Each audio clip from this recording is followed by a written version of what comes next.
So yeah, it's been a while. Yep, it has. Hmm.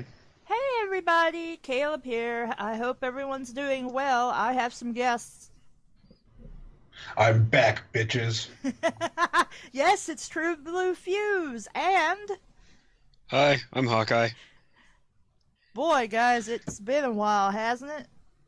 It's Mm-hmm. been a while, yeah. Um, the last time I was on a stream like a month ago, I think. Yeah, And I don't even know how long it's been for me. I'd say at least a year, if not more. Yeah, I think it's been at least 2 years. Has it really been that long? It's been a while, yeah. Mm-hmm. So, how do you guys feel about Twilight? Oh, Um, it's totally the best story ever. I mean, the love between Edward and Robotnik was so intense. It was. Hawk? I don't know. Every time I try to watch this story, I fall asleep. I mean, Huck, you and I watched the movie at one point. Well, yeah, I mean, that's what I'm talking about. And you streamed the movie for me, and I kept zoning out. It was so incredibly dull that I could not keep paying attention for any real length of time.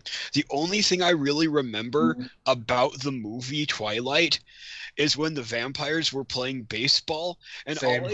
all I could think is that this would be such a more interesting movie if it was all about a vampire baseball league.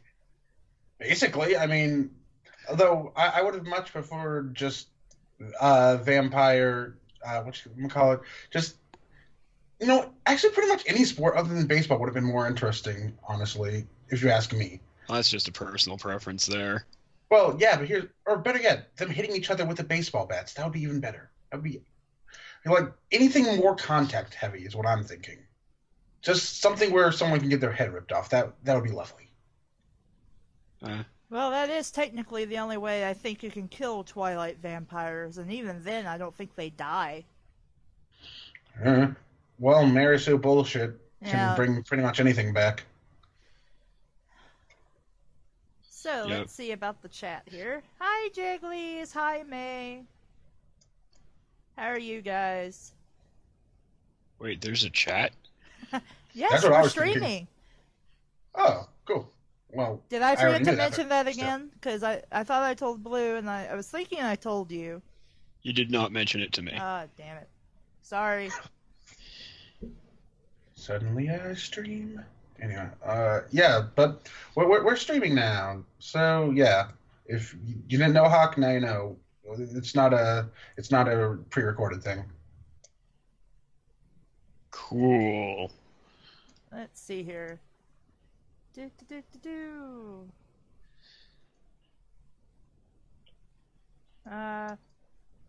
Hold on. Nix might be joining us. Let me quickly find out. Who? Nixie. Oh, Nixie, that would be cool. I'll just assume I've met them, even though I haven't. I don't think. Have I? I don't believe so, because Nixie joined us when... Within the last 2 years? Yeah. I was trying to think exactly, and I'm like, I think Nixie read with us, or me anyway, starting in the summer. I'm not sure. Yeah, I speak to them regularly. So, Well, this will be new. new Blue Fuse. Yes. Indeed. New Blue Fuse. Now the 5 times more offensive variety if you've kept up with any of the content I put on my channel.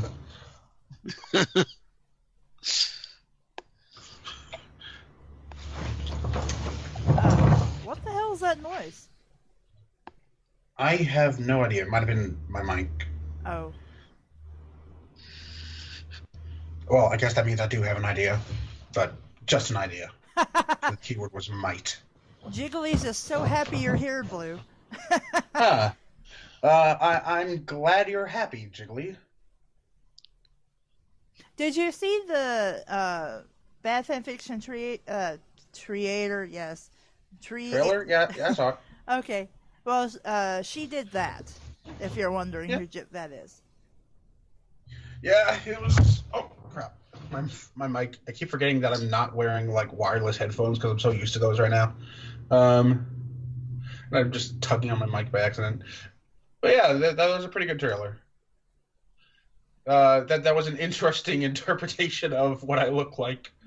I don't look like that, but at the same time, it was a cool design. Well, the thing is Jigglies is like, I don't really know what to do with Blue. She's like, because I can't really do like a game controller. And I'm like, well, I have an idea. And so I went to a chibi maker and I made a thing and I sent it to her and I'm like, base him off that. Because that's what I imagine in my head, that he's like got blue skin for some reason since his name is Blue, and that was just my idea, and that's what was used for the trailer. What Blank did is he just made a game controller with a tie for me. Everything is blue for him and himself. Well, that's what he sent me for the Skype thing, and I was just like, yeah, I kind of had a feeling that's what this would lead to. I'm just like, yeah, I know exactly who that is. Mm-hmm. That's going to be stuck in my head now. Good. Mission accomplished.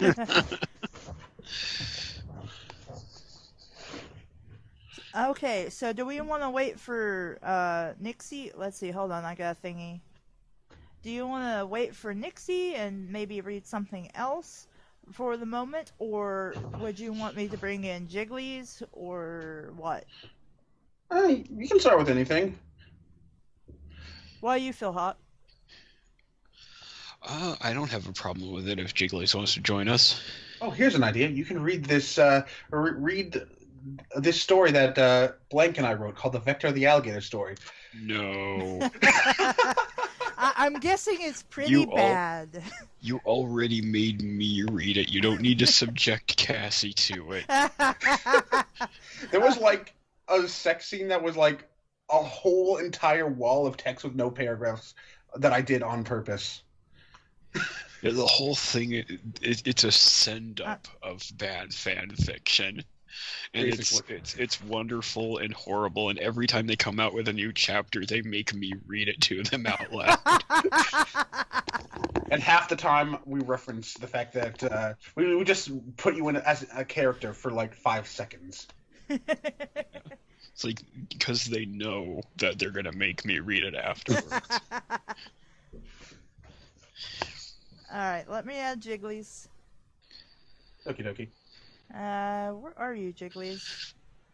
Are you online? Oh, I'm not even in the right place to see you, Jigglies. I imagine Jigglies is currently jiggling. There she is. And at the call.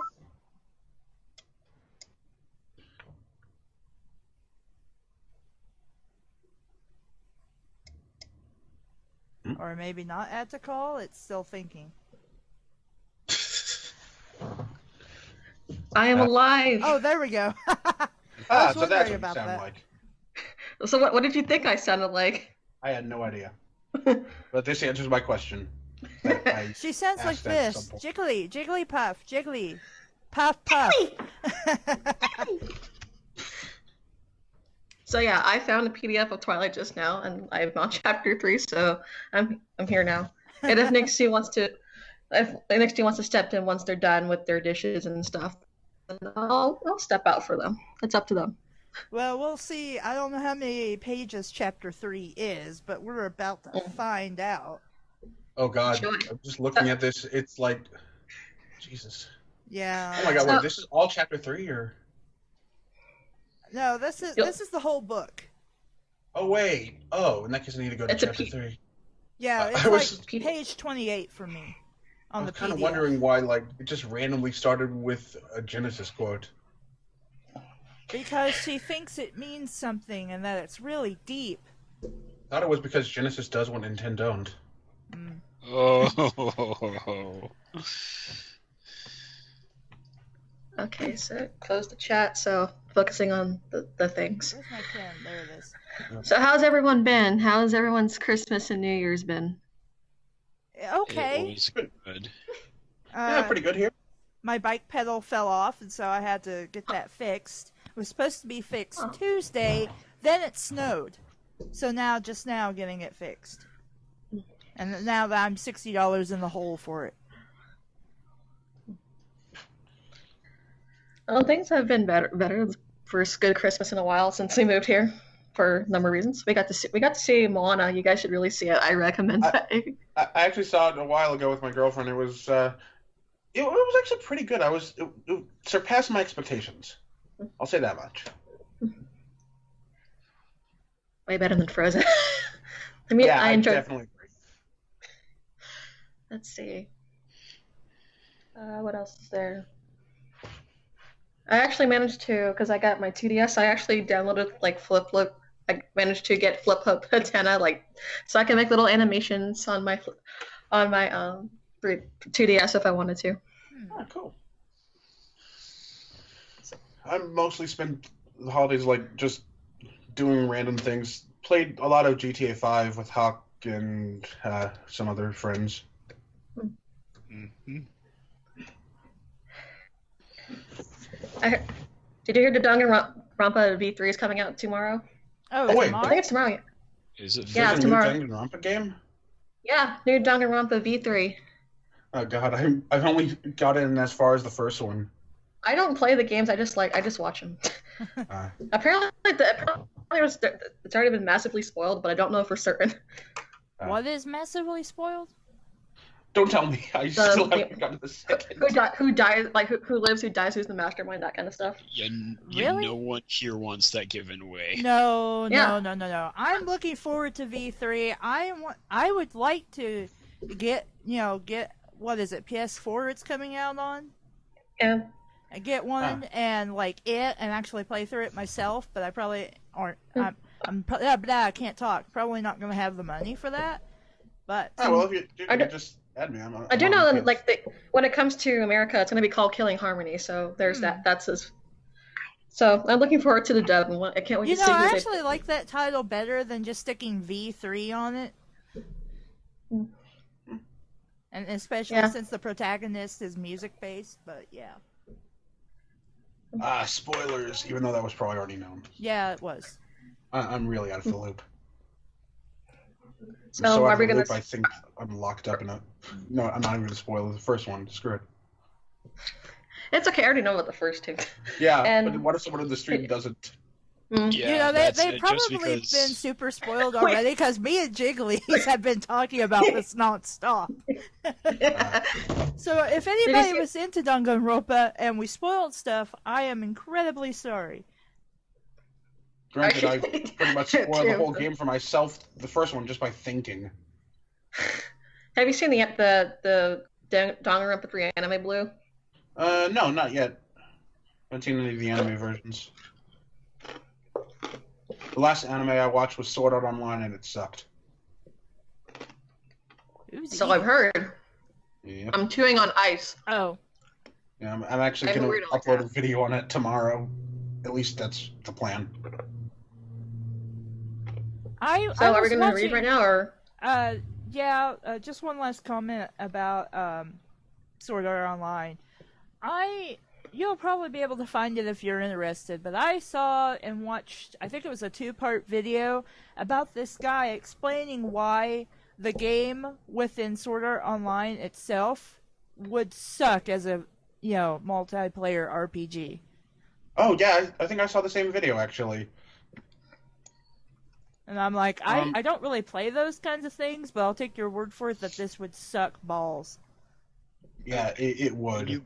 You mean even without the being killed in real life thing taken away? Yes. Even without that. Like if it was just a game in and of itself, like in real life, minus that part, would it be a good game to actually play? The answer is probably not.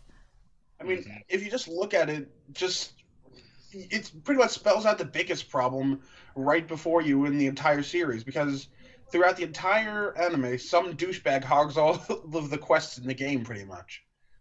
So, and they don't respond, so, yeah, you're kind of just stuck in this world with no quests once someone else has already done them. Really? That sounds like bullshit. That's the closest thing I found to, probably the universal reaction of Sword Art Online is like I was watching this Madoka Magica bridge thing, and it was and like Madoka's having like her dream, and it's like Kibe's there, and I just remember he goes Sword Art Online 3, and Madoka just starts screaming ah! or something like that. Wow. The fact that it's even going any further than this is ridiculous to me, but oh well. Maybe for most people it's a guilty pleasure. I don't know. Maybe. And I just keep hearing it sucks, so it's like it's not worth seeing to me. Yeah. I probably have like a friend or two that watched it, but Oh God. So who? Yes. Oh, nothing. Okay. So who wants to go first? I will gladly volunteer myself for the Twilight. Okay. Who wants to go second? I'll go second then. No, Nobody jump forward now. Ladies first. no one can go now. Who wants to go third? I guess I will. Okay. And I'm last. I'm late to the party, as usual. Alrighty then. We will be doing this by paragraph. So, last time on the Twilight Saga, or Twilight of Bullshit, we introduced Bella. She's kind of a ginormous asshole. We introduced Edward. He stares at her and she doesn't understand why. And then we had this weird, awkward conversation between them in lab class, where apparently they're amazing at lab class. Big whoop-de-doo. And then she almost... we found out her dad apparently doesn't feed himself, so she had to buy, like, the groceries for them to eat. Because he literally had nothing, not even a paper bag. I continue to find really it. Go ahead. I'm just saying, it would have been really interesting if there was a whole entire paragraph about how he eats a paper bag. I would have loved to read that. I still continue to find it really awkward that she calls her father by his first name. I know, right? I mean, maybe if I was very distant from my dad and, or found out I was adopted or something, I might. But that would be, understandable circumstances. We haven't had any of this explained to us why she does that. She just does. It's an accepted thing. Yeah. And then it snowed, and she bitched about how much she hates snow, and was the only one who was upset that there was snow everywhere. And wait, what time of year is this taking place in? Because I live in Washington, where this takes place. I don't remember, and it's probably not clarified in the story. Because if it's like the movie and it starts supposedly in fall, it would not be snowing. Yeah. And then she almost crashed her car into another car and thought Edward was laughing at her because she almost wrecked. Because that's what you want in a boyfriend, people. You want them to laugh that you almost got in a car wreck. Mm-hmm. I don't know. I find it pretty funny. Well, yeah, but no one in their right mind would go out with Bella. True. Though she was pretty awesome in Bella, Pregnant and Furious, so... Well, yeah, but I mean, that entire story was leaps and bounds more awesome than actual Twilight. True. That had everything and more. Yeah, it was everything versus everyone. I would like to see... Go ahead. Imagine if all the vampires were there too in that story. That would certainly spice it up too, even more so. I don't know. Alright. Yes? If only they were better vampires. Yeah. I mean, once you understand, the concept of them, you're like, you could have made this work in a better story with a better writer.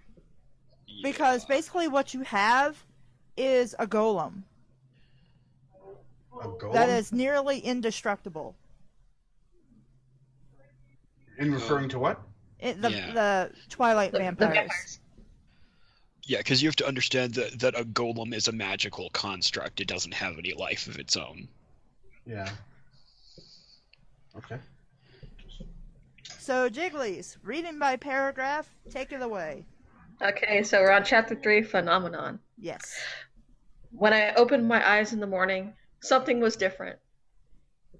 Yeah, we were reading this bullshit again. Except it's a year later and not on Operation Nina, and I'm still somehow having audio and internet issues, even like a year later when trying to read this. It's trying to become the next My Inner Life. So, it's fitting that I came back for it.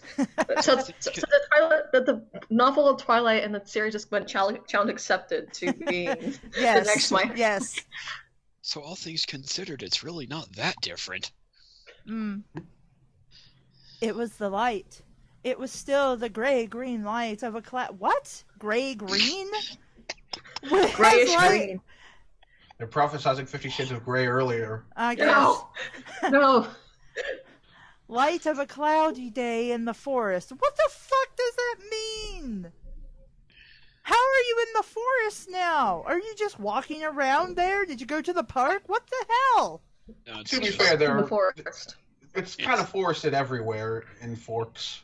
It's just a metaphor. I guess. It's dumb, but okay. But it was clearer somehow. I realized there was no fog veiling my window. Is this the next day? I guess. Oh, geez, short paragraph. I jumped up to look outside and then groaned in horror. We were. I wonder why you this chose through this, again. Hawkeye. I wonder why you chose third. Anyway.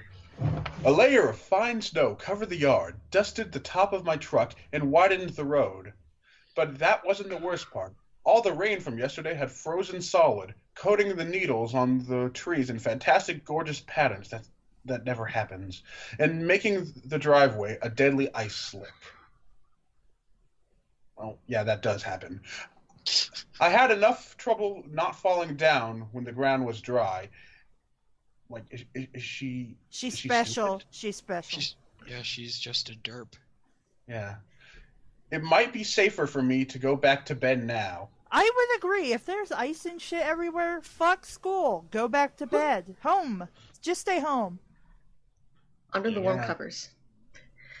Usually all the streets are de-iced by that point. Charlie had left for work before I got downstairs. In a lot of ways, living with Charlie was like having my own place, and I found myself reveling in the aloneness instead of being lonely. Sure you did.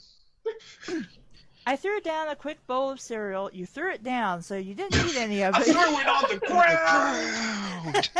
I had to pick up the pieces later because I smashed one of the good bowls. Charlie was not pleased afterwards. Especially since he didn't eat much, but he never eats anyway, so whatever. And some orange juice, because that's gonna taste great. From the carton. Because that's gross. I felt Oh, excited. what kind of Yes? what kind of cereal it was. I felt I want excited. to say Raisin Bran. I felt excited to go to school, and that scared me. I don't understand. Well, allow me to dissect it for you. You see, Bella her natural body structure just sort of is repelled by anything with an air of intelligence. True. So, school and plus Bella, they don't mix. I knew it wasn't the stimulating learning environment I was anticipating, because I can use big words, just so you know. Or seeing my new set of friends who you didn't really care for and were dicks to. If I was being honest with myself, I knew I was eager to get to school because I would see Edward Cullen, who has just been staring at you creepily, and there's no reason you want to see him. Really. And that was very, very stupid. Yes. Just so you know, that wasn't Caleb saying that. That was actually what was written. In the story. Well, they should be able to see it since I'm streaming. Ah, okay. Oh, man. Okay, so I should be avoiding him entirely after my brainless and embarrassing babbling yesterday. Well, at least you're honest. Sure. And I was suspicious of him. Why? Why should he lie about his eyes? Big whoop-de-doo! I was still frightened of the hostility I sometimes felt emanating from him, and I was still tongue-tied whenever I pictured his perfect face. I was well aware that my league and his league were spheres that did not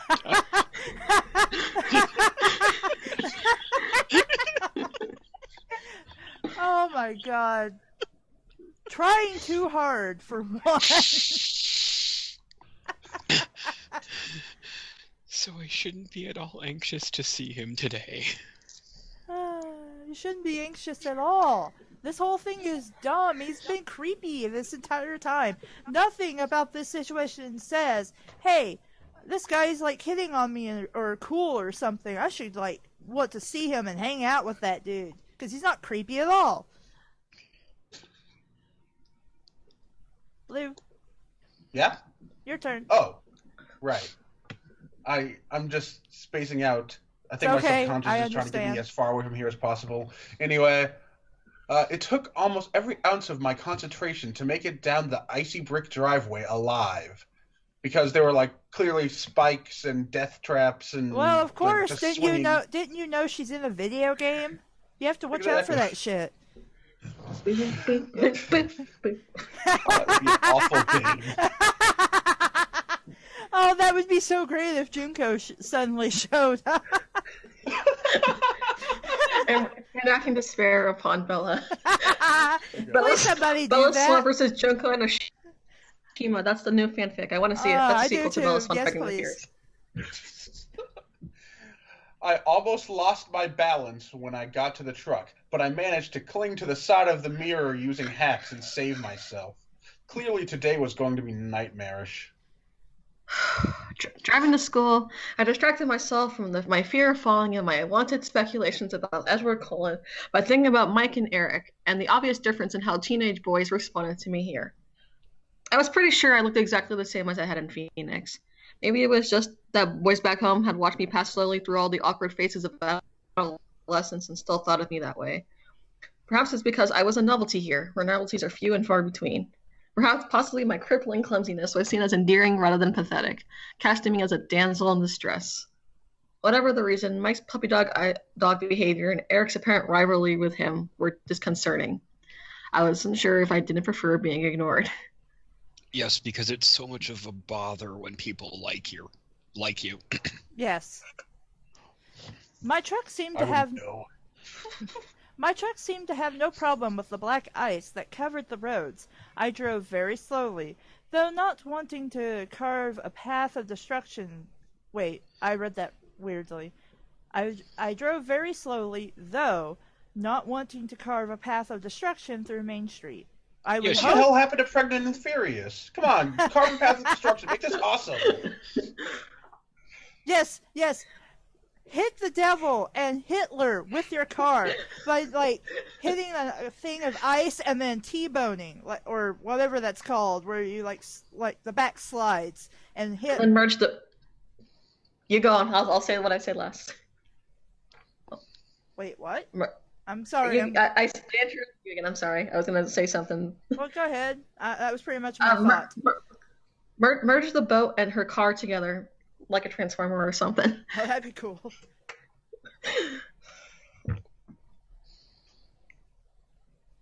Okay. Hawk? Oh, did you actually finish your paragraph? I did. I did. It's very small. tiny. I can keep going if you want. No, it's cool. When I got out of my truck at school, I saw why I'd had so little trouble.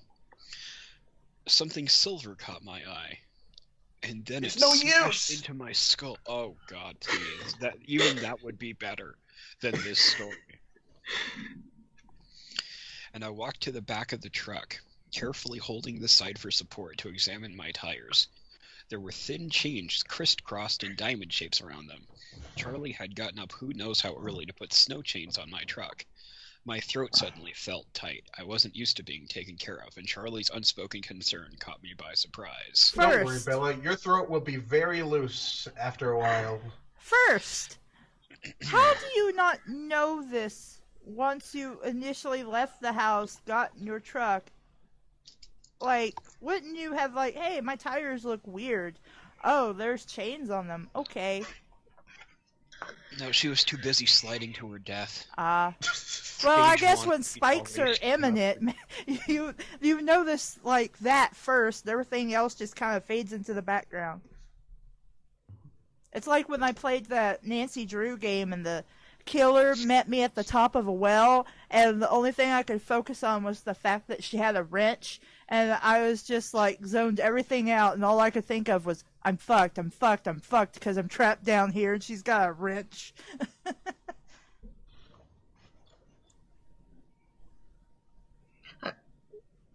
Then everything went silent. Wait, Hawk, are you ready yours? It's all the way done? Yes. Oh. Yeah. Oh. But I definitely understand spacing out. Okay. My truck seemed to have no problem with the black... Wait, no. That's the wrong one. I was standing by the back corner of the truck, struggling to fight back, when a sudden wave of emotion... The snow chains had... What? Struggling to fight back the sudden wave of emotion the snow chains had brought on. You know, considering how plastic she is, the snow chains would have more emotion. When I heard an odd sound... I'm a Barbie girl in a Barbie No, Barbie world. world. Please, no. It's fantastic. You can brush my hair, undress me everywhere. That's exactly what Don't she worry, is that'll now that happen. I think about it. No, I suppose. Don't worry, one dress her everywhere in the last book. It was a high-pitched screech, and it was fast becoming painfully loud. I looked up, startled. I saw several things simultaneously. Nothing was moving in slow motion, the way it does in the movies. Because I have the moment to comprehend this while it's happening and I'm explaining it to you.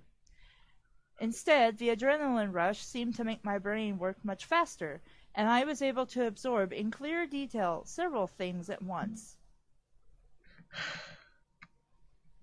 Oh boy. Edward Cullen was standing 4 cars down from me, staring at me in horror. As people would. His face stood out from a sea of faces, all frozen in the same mask of shock. But of more immediate importance was the dark blue van that was skidding, tires locked and squealing against the brakes, spinning wildly across the ice of the parking lot.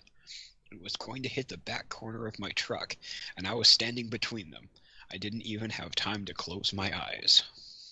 Just before I heard the shattering crunch of the van folding around the truck bed, something hit me hard. It was the truck. Game over. Yeah. But wait, not from she the- has an extra life. Keep reading. Shit. But not from the direction I was expecting. My head cracked against the icy blacktop. Game over. Yeah. She has another one. Fuck. I felt something solid and cold pinning me to the ground. An icicle that pierced her, please? No. No, she hasn't used her last life yet. Konami code, bitch. Damn it. Fucking She had more fucking- quarters. God damn it. I was lying on the pavement behind the tan car I'd parked next to, but I didn't have a chance to notice anything else because the van was still coming. It had curled gratingly around the end of the truck, still spinning and sliding. It was about to collide. Wait, what? It had curled gratingly around the end of the truck and, still spinning and sliding, was about to collide with me. Again. That was really clunky to try and explain that she hit the pavement behind a car. You don't have to tell me the exact color that she is next to. But you do need to tell the movie directors. Nebula Pro 2 says, I always viewed Bella Swan as the bear costume from The Wicker Man. Like, where are you streaming? That would It's like- make it more interesting if she was a giant female bear, like the one from Dave's Game. I guess nobody but me saw that. Where you It's were on- dating like a literal bear woman. It's streaming on YouTube, Blue. Ah, okay. A And low oath made me aware that someone was with me, and the voice was impossible not to recognize. Two long white hands shot out protectively in front of me, and the van shuddered to a stop a foot from my face. The large hands fitting providentially into a deep depth. Providentially into a deep dent on the side of the van's body. what does that Wow, he did mean? what my head did. Providently? What? Of providence, basically heaven sent. I haven't sent deep dent in this guy's car. You can't see me now, but I just rolled my head and eyes upward and just like, really? Okay. Yeah, providentially, of relating to or resulting from divine providence. So Edward was literally heaven sent, I guess. Kind of. Then his hands moved so fast they blurred. One was suddenly gripping gripping under the body of the van, and something was dragging me, swinging my legs around like a ragdoll's, till they hit the tire of the tan car. A groaning metallic thud hurt my ears, and the van settled, glass popping onto the asphalt, exactly where, a second ago, my legs had been. Okie dokie doke. I'm a little confused at where this other car is, exactly. Like, is it wrapping around Edward and Bella? Is it, like, still going forward or something? Yeah, there was a lot of detail put into this car crash, probably more so than there should have been, and now it's just confusing. Oh, Hawkeye, just wait till you get to the sex scenes. Can't wait. Many books from now. That'll probably give us like 2 decades and we'll get there. Well, yeah, at the rate we've been going, it will take about 2 decades to get there. Well, people haven't been donating, so there's not much I can do about that. And you know what? I'm not going to complain. Anyway, it was absolutely silent for one long second before the screaming began. Everybody was terrified because Godzilla suddenly showed up and started smashing shit. You've unlocked the good ending. Before the screaming began, it was the readers.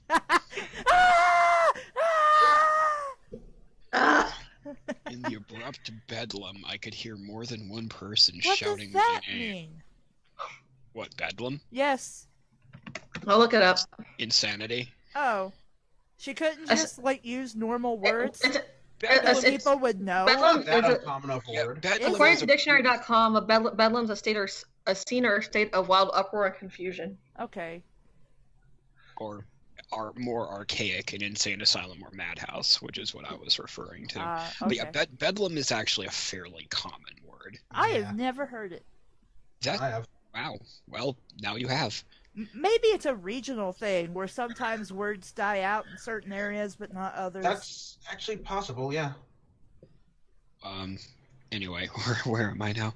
I could hear. In the abrupt bedlam, I could hear more than one person shouting my name. But more clearly than all the yelling, I could hear Edward Cullen's low, frantic voice in my ear. Bella, are you all right? Okay, hold on. I need to think of a good way to say Bella's lines. Just a valley is usually good. Yeah, the Valley Girl. I'm fine. Good. That's good. My voice sounded strange. I tried to sit up and realized he was holding me against the side of his body in an iron grasp. Oh my god. The second we start doing voices, she says my voice sounded strange. It's like the story knows. My voice sounded strange, just as a matter of course. You know, maybe this is the next minor life. Could be. No. Be careful, he warned as I struggled. I think you hit your head pretty hard. I became aware of a throbbing ache centered above my left ear. Ow, I said, surprised. Just ow, not like, oh my god, my head hurts.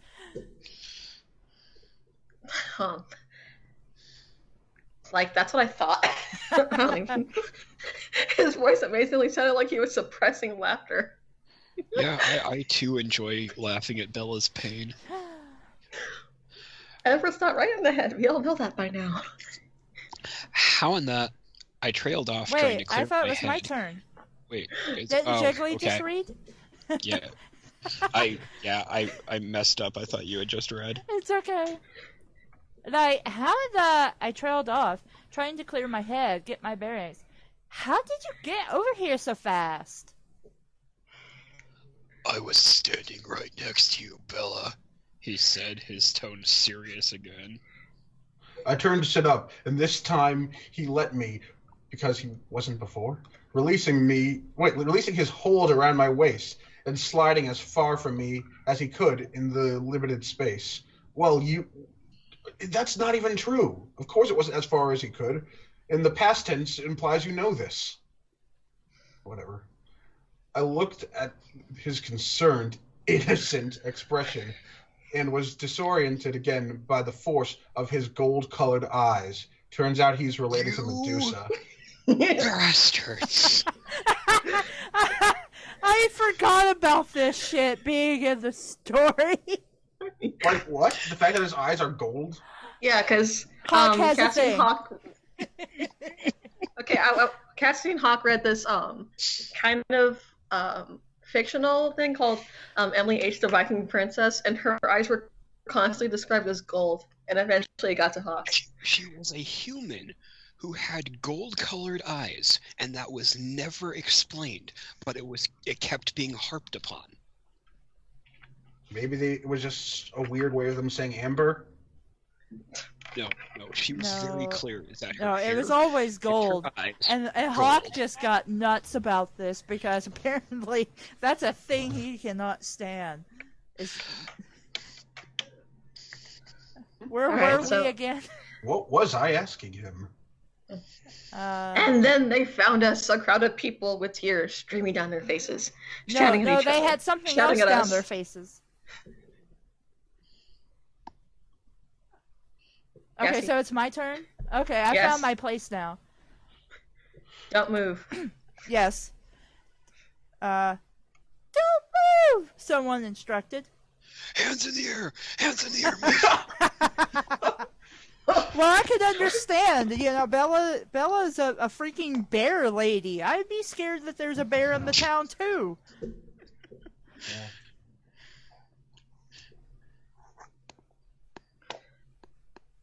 Hawk.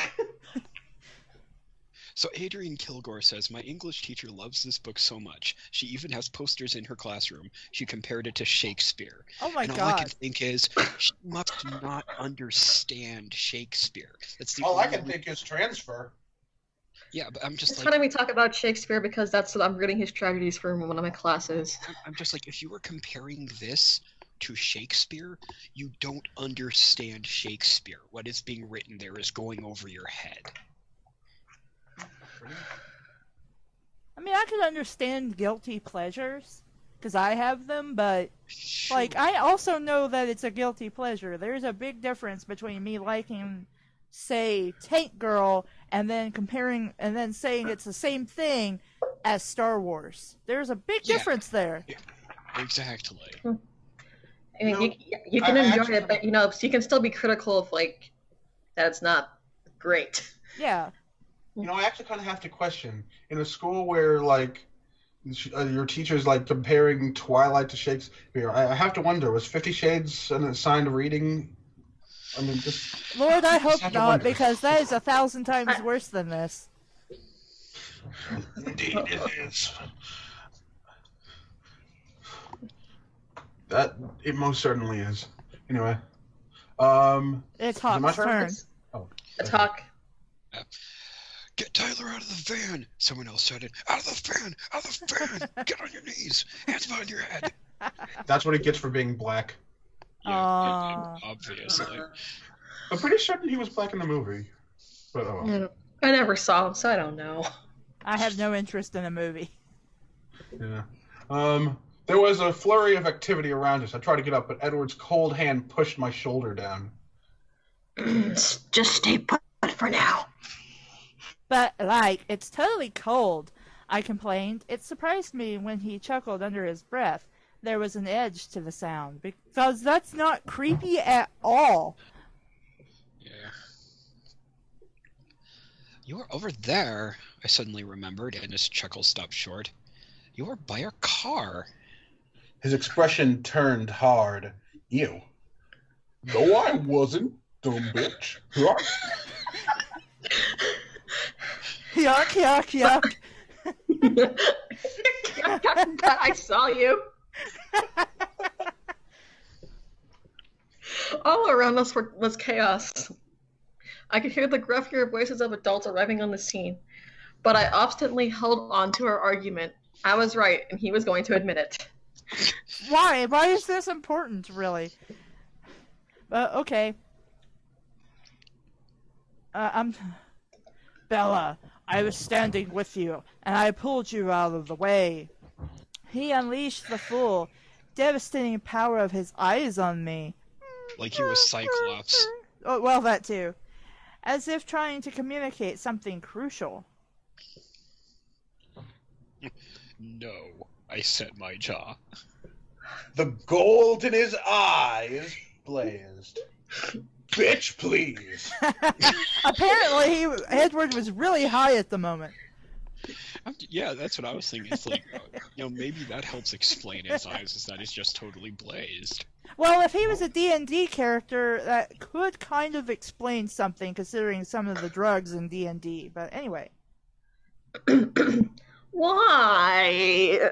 I demanded. Trust me, he pleaded, his soft voice overwhelming. I could hear the sirens now, because I hit my head really hard. Will you promise to explain what? Sirens. What was that? I'm just imagining like mythological sirens just calling her to her death. Oh, yes. Will you promise to explain everything to me later? Fine. He snapped my neck, and I abruptly exploded.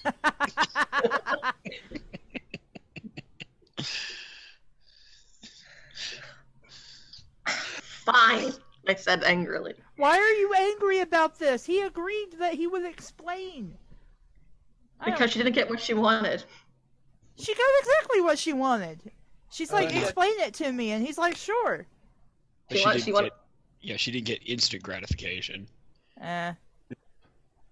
It took 6 EMTs and 2 teachers, Mr. Varner and Coach Kleb, to shift the van far enough away from us to bring the stretchers in.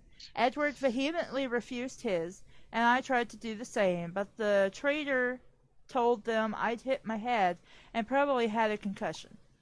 I almost died. Traitor? She means Edward, like he How was ratted he a on her. traitor? Because Did they ever... because apparently she didn't want them to know that she was actually injured and should be checked out, apparently. So that's why Did he's they a ever traitor. agree to like have some sort of pact or anything? How is he a traitor? No, that's just her using metaphors again. I'm like, you're not cute. That's not a metaphor. That's just the wrong word. Well, that's what she's trying to go for, is a metaphor, but I agree, that's stupid. I almost died of humiliation. You know, I would want the EMTs to actually check me out after something like that. Because what if I had somehow been seriously injured?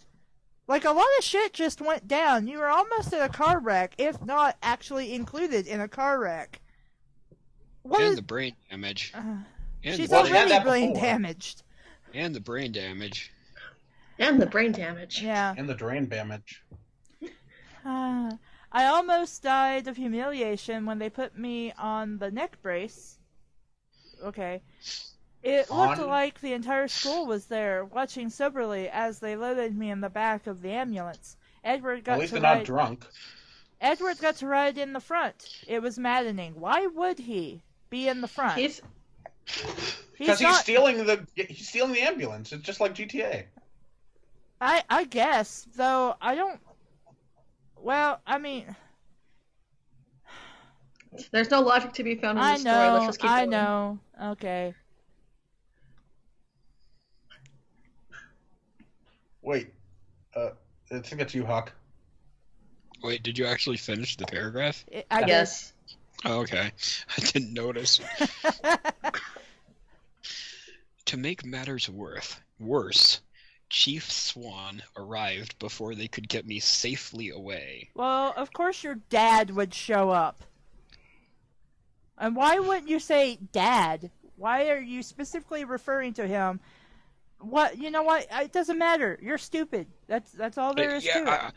I was confused. I didn't even track until you said it, that she was talking about her dad, because that's not how she usually refers to him as. Right. See, here's the thing with writing, and I don't know if anybody else has been involved in any creative writing classes or not, but here's the thing I was taught. Once you refer to somebody a certain way in your narration, you have to always refer to them that way. Yes, you do. So say you have somebody like, let's take a random character of mine, Elizabeth. Once I introduce her as Elizabeth Wine, I should always address her in narration as Elizabeth, unless I specifically state right after introducing her, everybody calls her Lizzie. And then for the rest of the story, I can refer to her as Lizzie. And if somebody in dialogue refers to her as Elizabeth Wine, people will understand, like, oh, yeah, that's Lizzie. Am I the only one who thinks Elizabeth Wine sounds a little bit close to Isabella Swan? That's not what... Elizabeth existed long before Bella Swan, let's just say that. Okay, in that case, Isabella Swan sounds dangerously close to Elizabeth Wine. There we go. Yeah, I keep forgetting Bella is actually called Isabella. Yeah. Yeah. So, Well, now I have now I have something to remember as I'm taking my advanced creative writing workshop this quarter. Ah. Oh, cool. So I think it's Jiggly, or no, Blue. it's Blue. Yeah. Okay. So, I guess, which one was the last one? The last one was to make matters worse, so yours is Okay. Oh. Bella? He yelled in panic while he realized me on the stretcher. Or recognized me, sorry. I'm completely fine, Dad, I said. There's nothing wrong with me. That's not true at all. Yeah, really. He turned to the closest. I about said the closet, and I was like, that's not right. Well, I don't know. It wouldn't be surprising. The closest DMT for a second opinion, I tuned him out to consider the jumble of inexplicable images turning chaotically in my head. Oh my god, that's like a lot of things to say at once. When they lifted me away from the car, I had seen the deep dent. The deep dent in the car. Oh my god, words! I cannot talk anymore. I had seen the deep dent in the tan car's bumper, a very distinct dent that fit the contours of Edward's shoulders. How would you know this?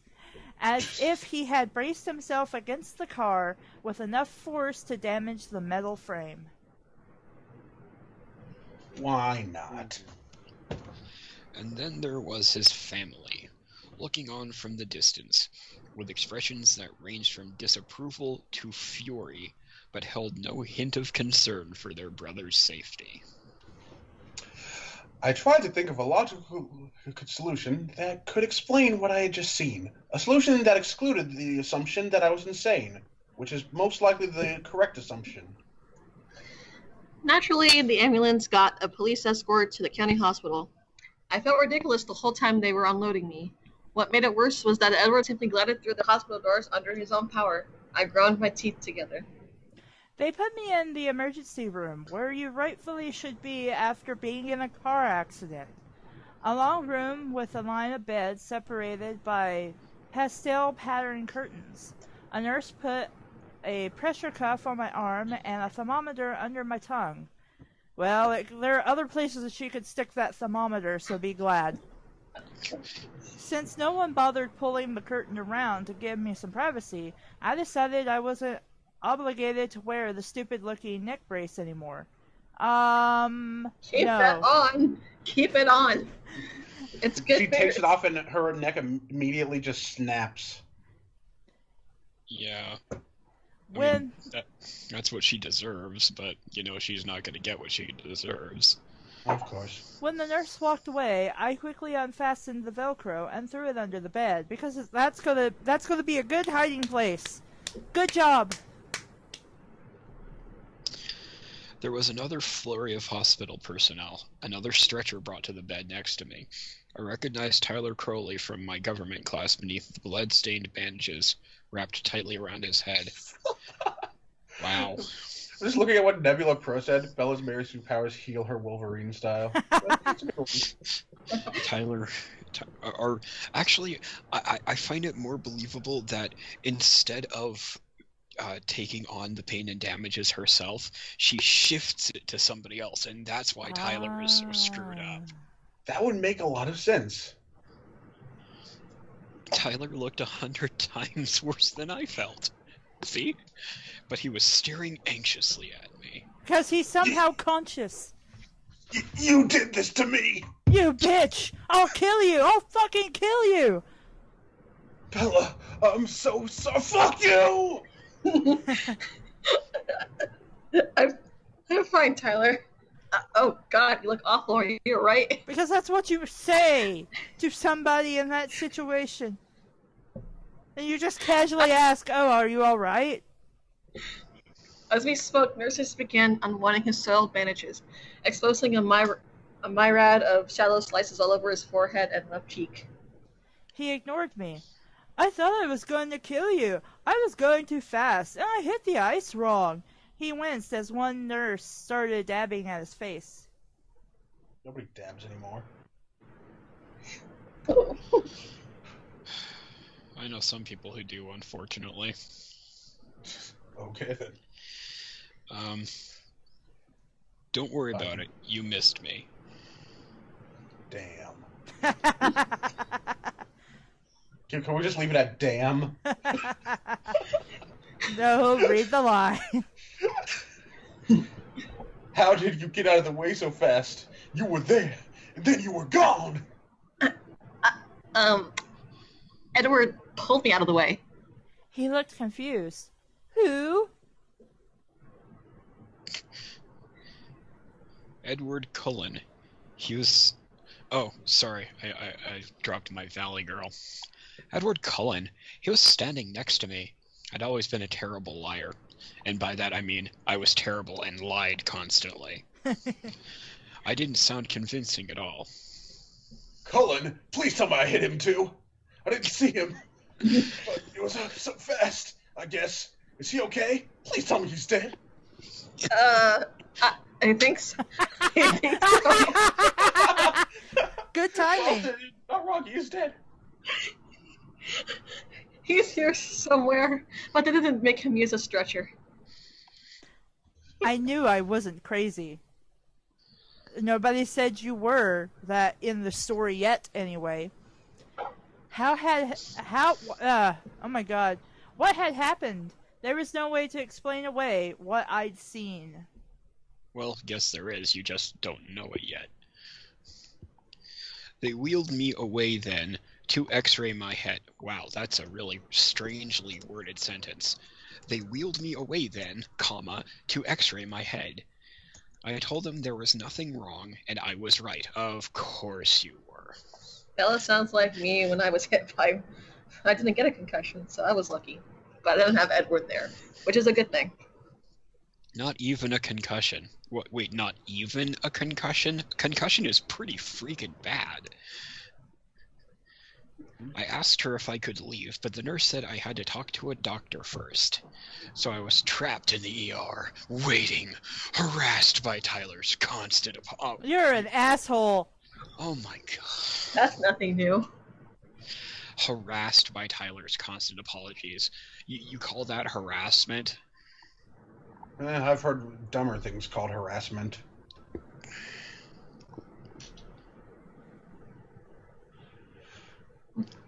Hang on, I'll be right back.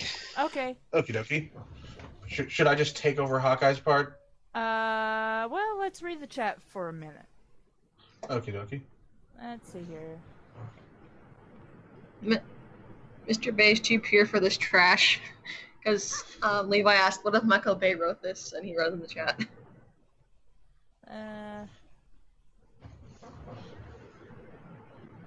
I'm gonna pretend Bella's in a coma and this vampire crap is just the coma. So like Ash. Oh yeah, that was a... Alright, sorry guys, my mom was calling me on the intercom. It's okay. Where were we? We were in the middle of harassed by Tyler's constant apologies. Oh yes, and promises to make it up to me.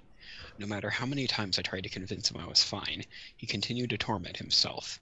Finally, I closed my eyes and ignored him. He kept a remorseful mumbling. You're a dick! Even a bigger dick than you were before! You're just more of a dick. Is she sleeping? A musical voice asked. My eyes flew open. That might make Twilight more entertaining, perhaps, if it was a musical. It would make it more aggravating for me. Oh, I said might. Edward was standing at the foot of my bed, smirking. I glared at him. It wasn't easy. It would have been more natural to oogle. Ogle. Wait, Who cares? Ogle. Hey, Edward, I'm really sorry. Tyler began.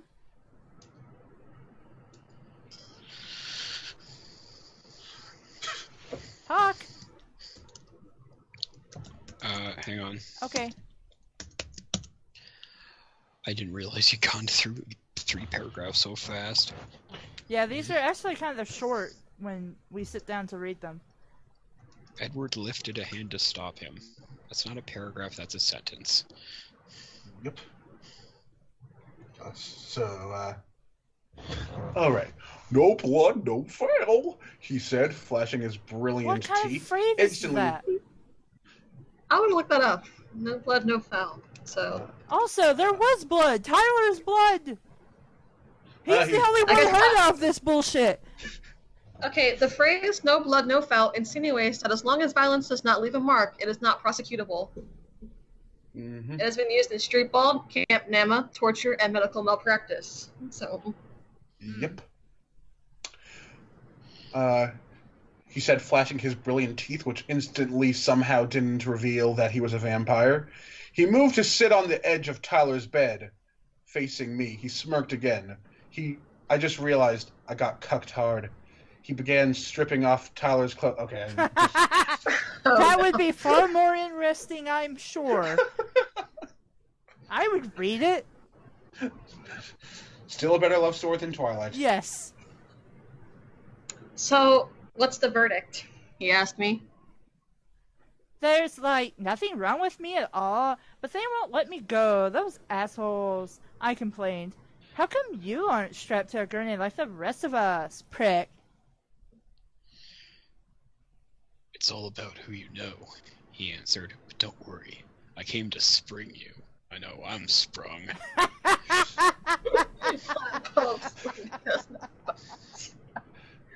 Then a doctor walked around the corner, and my mouth fell open, and followed by it falling off. He was young, he was blonde, and he was handsomer than any movie star I've ever seen, at least until the movie comes out. He was pale, though tired-looking, with circles under his eyes. From Charlie's description, this had to be Edward's father, even though they looked nothing alike. So, Miss Swan, Dr. Colonat said in a remarkably appealing voice, how are you feeling? I'm, totally fine, I said for the last time, I hoped. He walked to the light board on the wall over my head and turned it on. Your x-rays, they look good, he said. Does your head hurt? Edward said you hit it pretty hard. Oh my god, it's fine, I repeated with a sigh, throwing a quick scowl toward Edward. The doctor's cool fingers probed lightly along my skull. He noticed when I winced. Tender, he asked. Not really. I'd had worse. Yeah, because you're such a badass. Well, when I you heard a have to chuckle. skip spices and forage for food in the woods because you're a bear, I imagine so. I heard a chuckle and looked over to see Edward's patronizing smile. My eyes narrowed. Uh, well, your father is in the waiting room. You can go home with him now, but come back if you feel dizzy or have trouble with your eyesight at all. Because I'm not going to make you sign release forms or anything. I guess that's fully your dad's job, and you have no input on that. Can't I go back to school? I asked, imagining Charlie trying to be attentive. Maybe you should take it easy today. I glanced at Edward. Does he get to go to school? Someone has to spread the good news that we survived, Edward said smugly.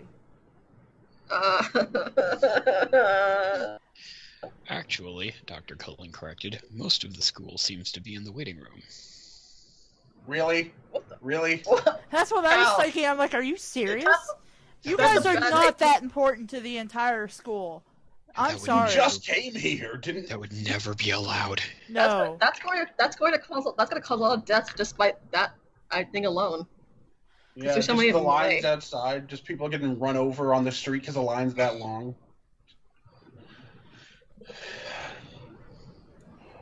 It's me, right. Oh no. I moaned, covering my face with my hands. Dr. Cullen raised his eyebrows. Do you want to stay? No, like totally no. I insisted, throwing my legs over the side of the bed and hopping down quickly, too quickly. I staggered, and Dr. Cullen caught me. He looked concerned. I'm fine, I assured him again. No need to tell him my balance problems had nothing to do with hitting my head. Take some product placement for the pain, he suggested as he steadied me. It doesn't hurt that bad, I insisted. It sounds like you were extremely lucky, Dr. Cullen said, smiling as he signed my chart with a flourish. I love what Nebula Pro 2 says in the chat. We are number one, but every time they say one, it's replaced by Bella getting punched in the face.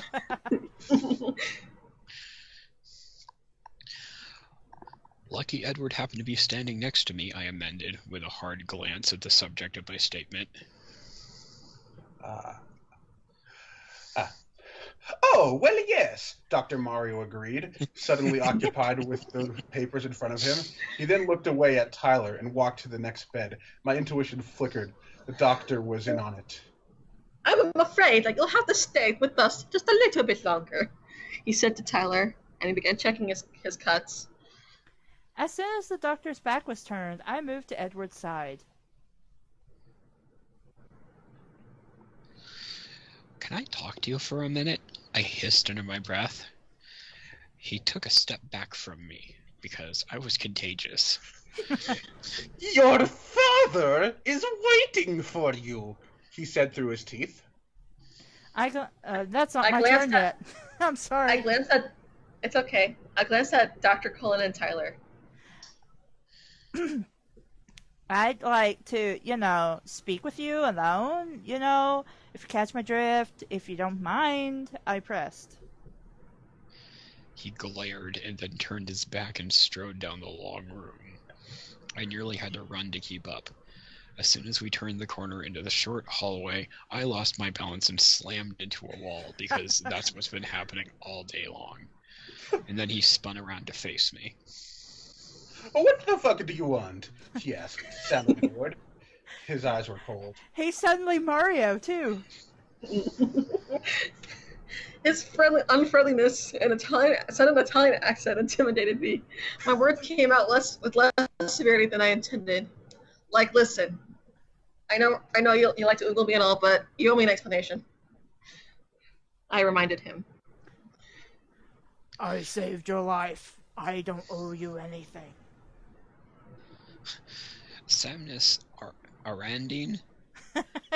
says, ironically, the whole purpose of Twilight is to let the reader fantasize about treating vampires and werewolves as living flesh dildos. Yeah.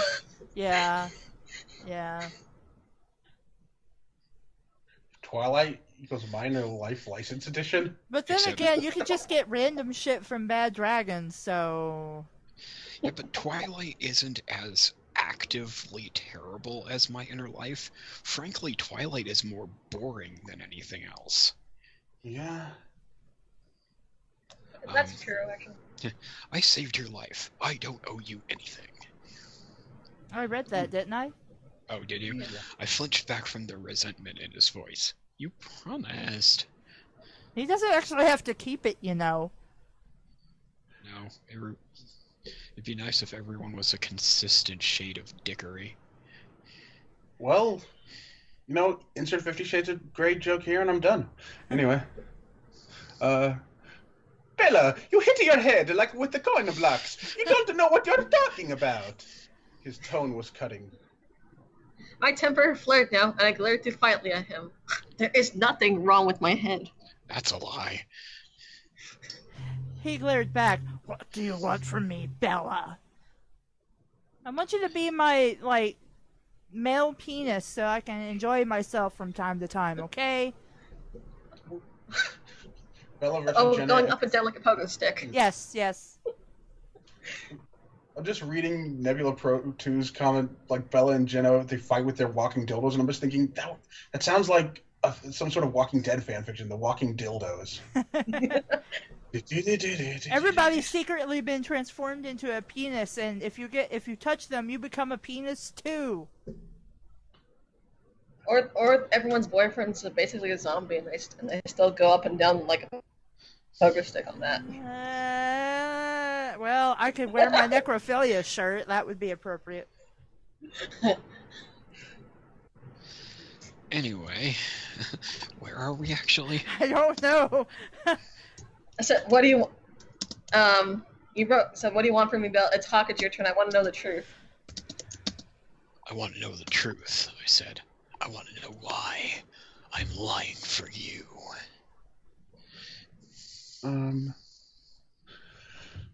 Lying for what, exactly? Like, who? About I'm confused. basically, he wasn't. Howie just suddenly appeared. It's like he was there. Yeah, but when- nobody's questioned her about this. With the exception of her just like, oh, he was right next to me, and Tyler was just like, oh, I didn't see him. Like, that's not I don't really know, it's just lying about- for him, that's just explaining how she didn't get hurt. What do you think happened? She snapped. Oh, wrong emphasis, but I'm not gonna reread that.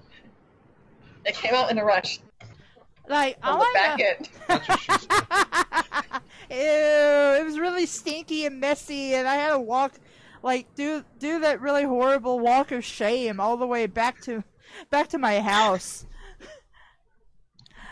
All I know is that you weren't anywhere near me. Tyler didn't see you either, so don't tell me I hit my head too hard. That van was going to crush us both, and it didn't. And your hands left dents in the side of it? How does that even happen? And you left a dent in the other car, and you're not hurt at all. And the van should There's a have dent in her smashed fucking your head. legs, but you were holding it up. I couldn't hear how crazy it sounded, and I couldn't continue. I could hear how crazy it sounded, and I couldn't continue. I was so mad, I could feel the tears coming. What are you mad about? That he's kind of being, trying to poorly lie his way out of doing this? Poorly manipulate you, that's what I'm looking for. Whatever. He is basically, he's kind of making her question her own sanity. I tried to force them back by grinding my teeth together, because I want to grind my teeth together.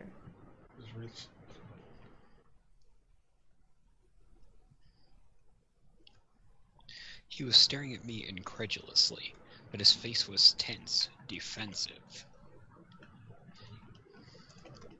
You think I lifted a van off you?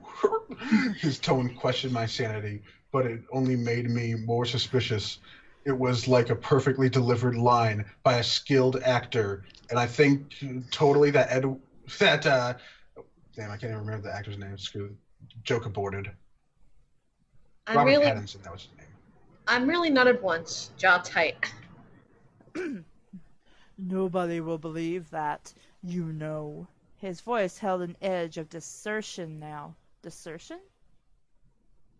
Derision? I think it's derision. Yeah, derision. To be derisive. Contemptuous, ridicule, and more. Okay. Fuck! What's up? Your turn. Alright, your turn. Yeah, okay. I'm not going to tell anybody. I said each word slowly, except I'm not going to go back and actually do that. Carefully controlling my anger, which she totally wasn't. Surprise fitted across his face. So, in the end, it doesn't even matter? It doesn't even matter in the end. Then why does it matter? I don't know, but apparently it doesn't. It matters to me, I insisted. I don't like to lie, so that better be a good reason why I'm doing it. But what were you lying about? To who? I'm so confused. Well, she doesn't want, well, the truth, basic truth, you know, that whatever did, you know, stopping those cars, he did that, but, you know, she has to lie that, you know, that's not what actually happened. I don't even know. This is confusing. Can't you just thank me and get over it? Thank you. I waited, fuming and expectant. You're not going to let it go, are you? Yeah, but no. I hat you. In that case, bitch, I hope you enjoy your disappointment. Fuck off.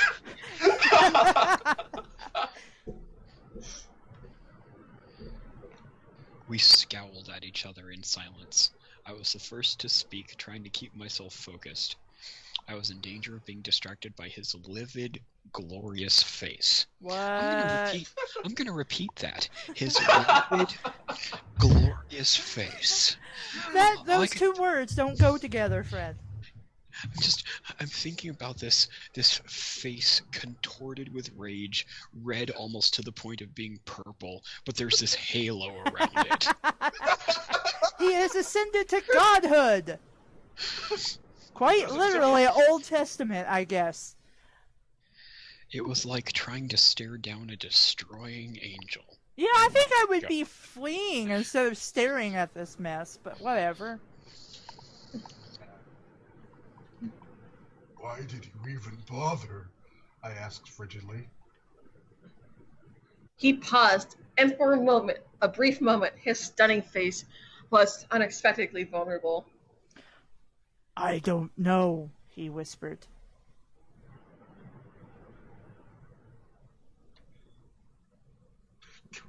Edward. What? Also, before we, J-May sent me this thing. It says Twilight. This is how it should have ended, and it shows Dean and the brothers from Supernatural behind them.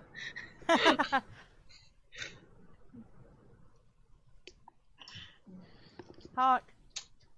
So where are we? And then he turned. Are we? And then he turned it. After Basically, I read, I don't know, he whispered.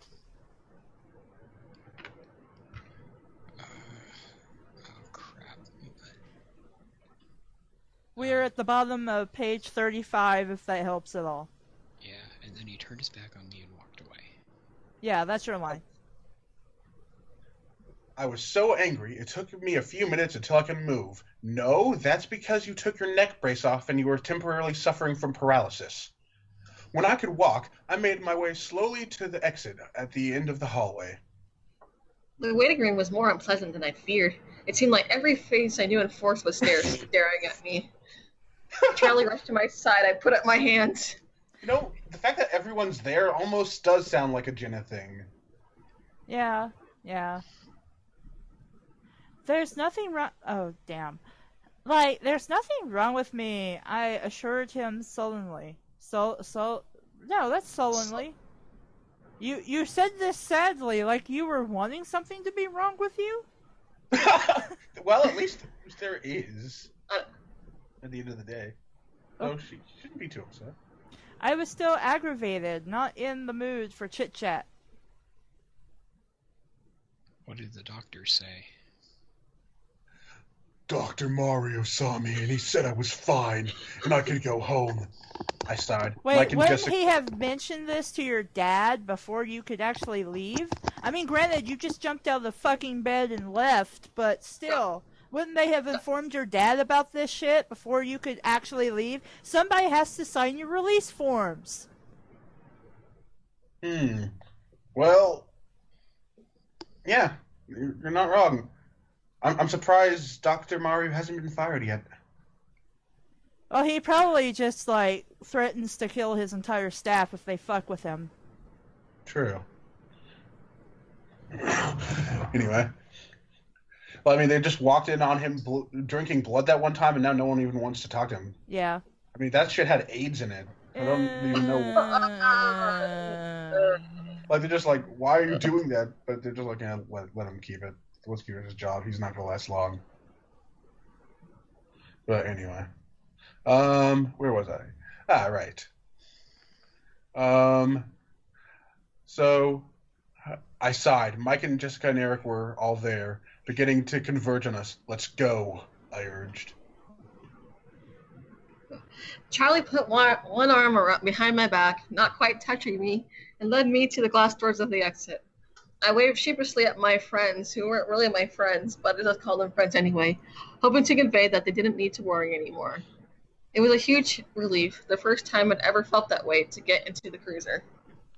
We drove in silence. I was so wrapped up in my thoughts that I barely knew Charlie was there. I was positive that Edward's defensive behavior in the hall was a confirmation of the bizarre things I still could hardly believe I witnessed. When we got to the house, Charlie finally spoke. You'll need to call Renee. He hung his head guiltily. I was appalled. You told Mom?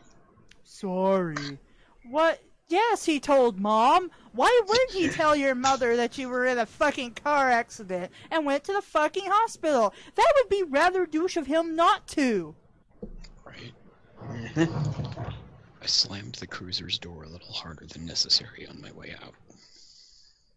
My mom was in hysterics, of course. I had to tell her I felt fine at least 30 times before she would calm down. She begged me to come home, forgetting the fact that home was empty at the moment, but her pleas were easier to resist than I would have thought. It turns out being a bitch is a real strong point in resisting pleas.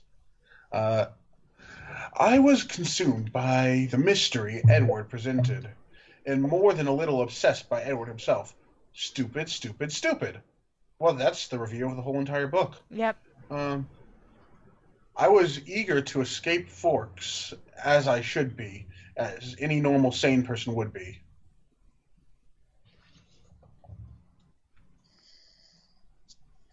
Jiggles?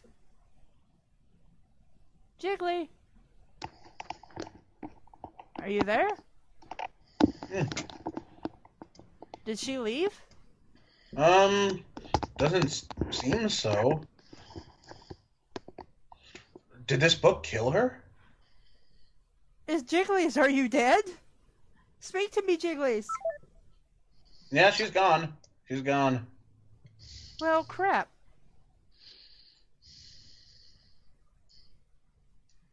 Okay. Give me a second, Jigglies. Come on. Wow, we're almost at the end of this chapter. Call her. Call Jigglies. I'm gonna have to go to her thing and add her back. I just met her. She's not on my Skype. Well, unless I can do it like...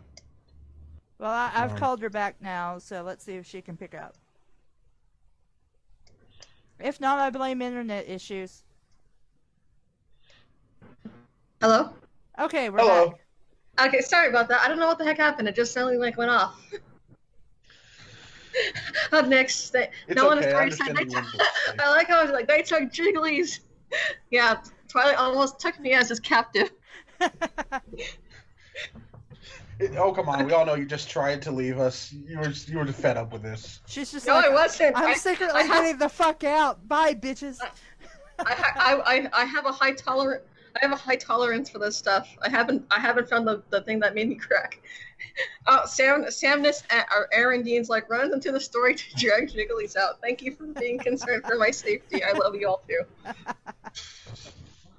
All right, let me go continue like I was writing. I decided I might as well go to bed early that night. Charlie continued to watch me anxiously, and it was getting on my nerves. I stopped on my way to grab 3 Tylenol from the bathroom, which I think is one too many. Yeah, I was gonna say, what? It did help, and as the pain eased, I drifted to sleep. That was the first night I dreamed of Edward Cullen. The end of chapter 3. It was very hot. Yeah, I dreamed that he was so awesome that he kept saving me from that car. Like, oh my god. And I got so many concussions. It was cool. So, Blue, what do you think of this chapter of Twilight? Still a better love story than... Oh, wait, I can't use that meme, can I? I don't know. I guess it could have been worse. Hawk? I think it's going to get worse. Probably. I know it's going to get worse. Jigglies? Well, it's certainly off to a start. It's kind of boring and kind of just confusing. It's to be fair. This is my first time actually reading through this stuff. Mm-hmm. I'll see you guys in another 2 years.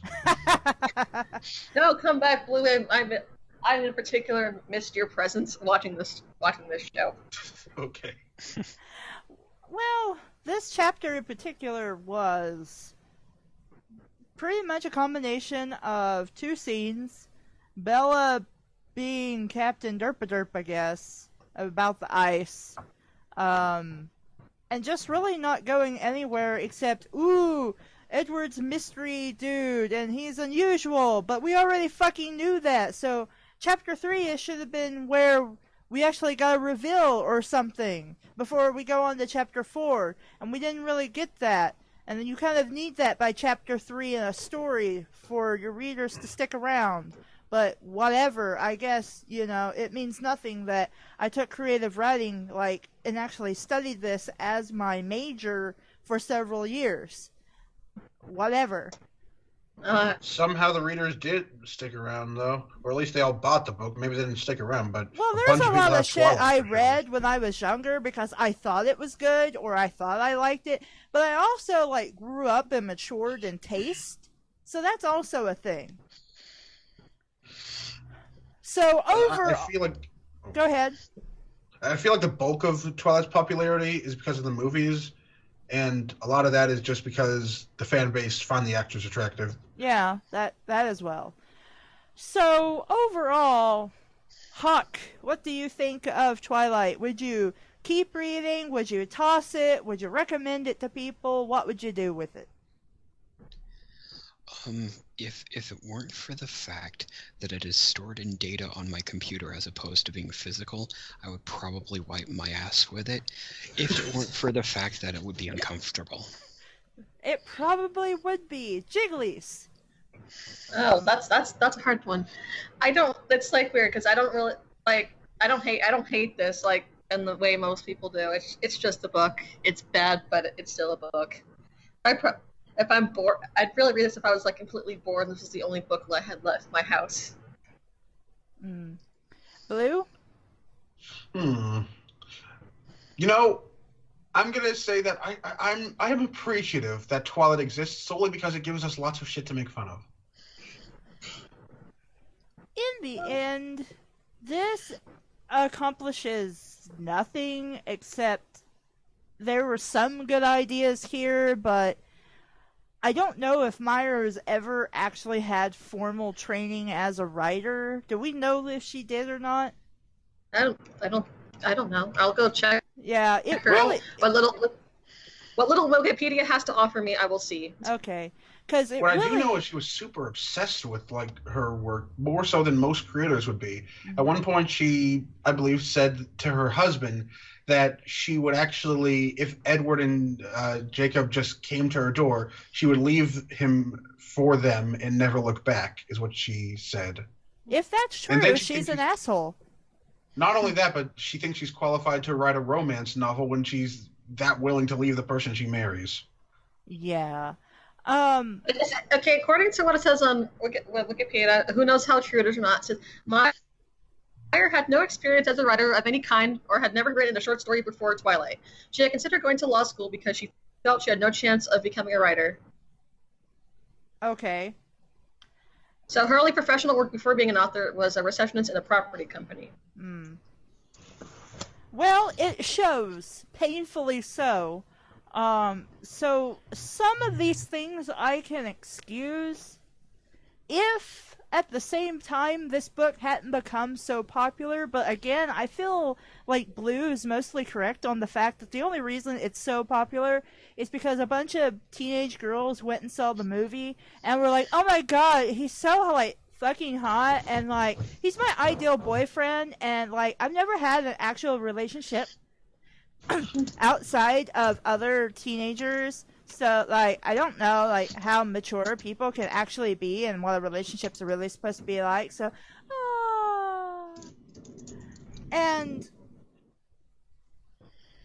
yeah, this really is not worth anyone's time or effort or money or anything.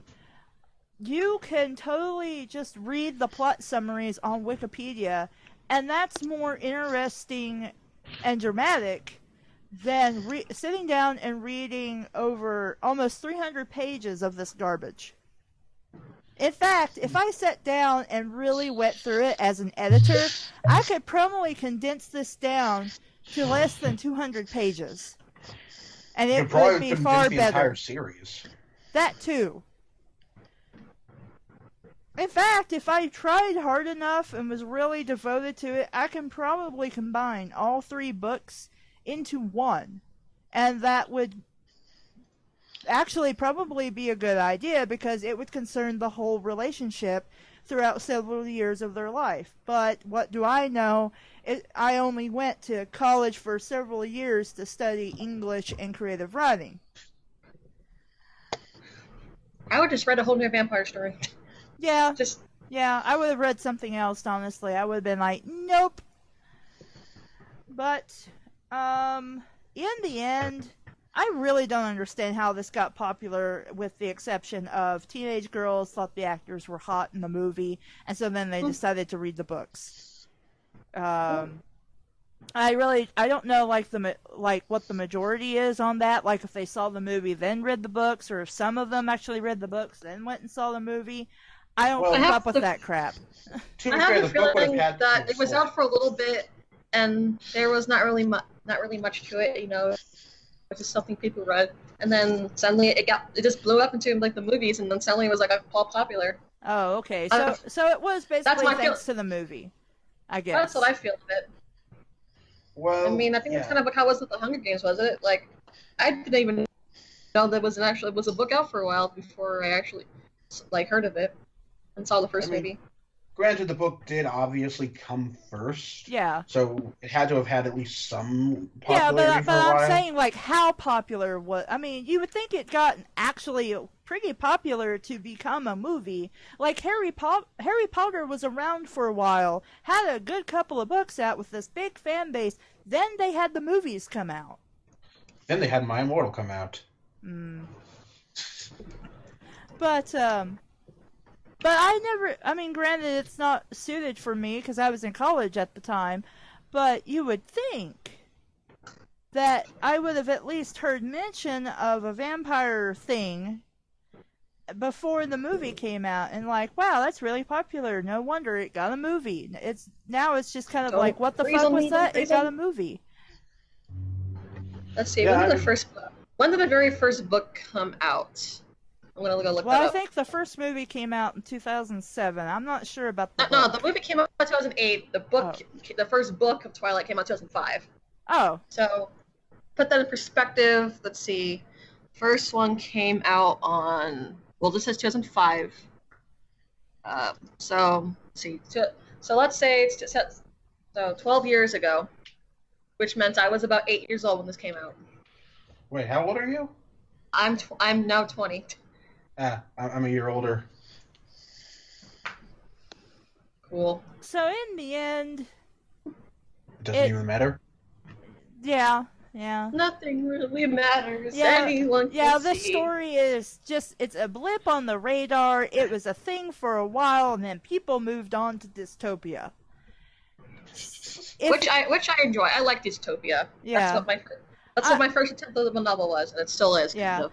If you like it, great, but there are massive things wrong with it that we haven't even got into it yet, since we're only ending in chapter 3. But I could not recommend this to anyone unless they wanted to study how not to write. And you know, I wanted them to write a paper on why does this story not work as a story. Or if they want to, read it in front of a live audience. Well, that too. If you're going to do your own book review show thingy, then yeah, obviously, I could recommend this to you if you want something that's bad. But yeah. Any final thoughts? Nope. I'm just as long as they're still being read and people bring in the dough, then I will be on for the ride if you need me. Here's to not reading this again for another 2 years. See you guys. Now to go back into Blue. my cave. Don't worry, I live in the basement of the fan fiction theaters. Yeah, she sometimes does art and stuff for us. Sometimes, if I give her crackers. Just the crackers. I wish they were more flavorful. Why can't they be graham crackers? Well, if you're lucky, maybe I'll give you the ones that are salted on both sides. By the way, some guy named like half of it, and then gave him the rest. Yes, by the please. way, someone named Mark W asked if you want to do a collab. A collab? Yeah. A collaboration. Well, I know what that means, but I run the Nerd Rage Network, and I'm thinking of doing narrations. Would you guys be interested in collaborating on a project or two? I suppose, just keep in mind that with my day job, it might be hard for me to do anything, like in the afternoons. But, yeah, and plus also everybody's hours are different. But I wouldn't mind, honestly. I like Nix's response. Final thoughts. This is better. Well, my final thoughts, again, not worth your time to read this book. If it hadn't become like this major sensational thing, honestly, nobody would know of its existence.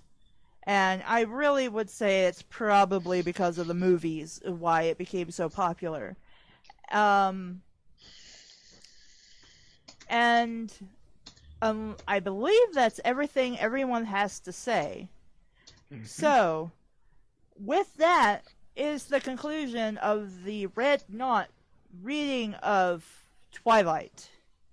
Now, if you want us to read more chapters of this particular book, it'll be $27, and we will read chapter 4. Or if guys in chat would rather, for that $27, we can move on to the next book and start.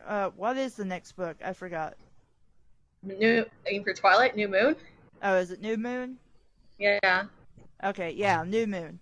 So we can start that instead. What would you guys in chat prefer? And also everybody in call can throw some stuff in if you want. Hell, I do it for free. I'm no, I want money. No. If you want me to read more of this shit, money is a good way to get me to do stuff. I'm just a masochist. Also, if you want us to read more 50 Shades of Grey, or if you would rather us go ahead and move on to the next book in the 50 Shades of Grey series, that will be $50. 50 smackaroos. or as I like to call it, 50 Shades of Bucks. Oh no. That sounds like a weird My Little Pony thing, to be honest. Oh my god, it does. The only question is, who's gonna write it? It's just deer banging each other in the woods, honestly. I can see if Blinking's interested in that. $50 of gray. So, and in case you're wondering where that donation will be, you can either give us money on Patreon if you think we are worth it. You can donate on Patreon for, just a one-time thing, or you can have reoccurring donations, or my PayPal if you just want to send something through there. You can also send a donation. There should be a link on my channel page. Like if you go, hold on, No, I got the wrong thing. Come on, YouTube. I want you to open YouTube. And then let me switch to returning subscriber. Okay, here we go. So, if you go to my channel page and you look over here, it says support this channel. If you want to, you can click on this button and you can send me $1, $5, or an amount of your choice. I believe up to $500 if you want to. There's no obligation. Aaron says, $50 is a small price to pay for Caleb's rage.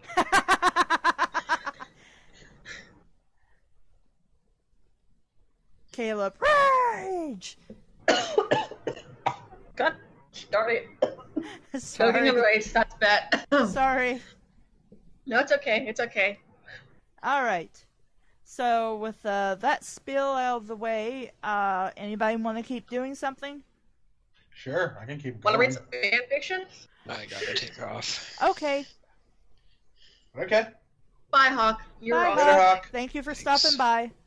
Yeah, absolutely. Hopefully we can do this earlier next time. Well, I So- would have started earlier, but I had all this other shit happen, so then I was just like, well, crap, I can't start any earlier than 10 o'clock. Well, So I'm who's going to join us in Hawk's place? Well, let's see. I have 4 messages on Skype. I think Nixie was. I think Levi wanted to. Well, wanted let to me as make well, sure Nixie but- still has time, because I don't want to mess with, Let me make sure.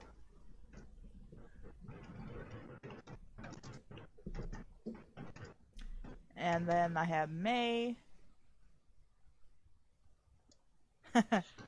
Nixie and May. We're talking about Pokemon characters. Pokemon characters?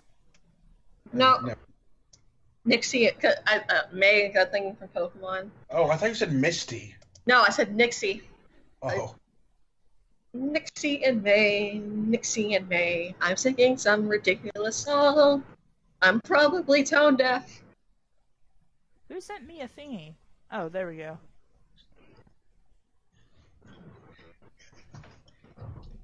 Okay,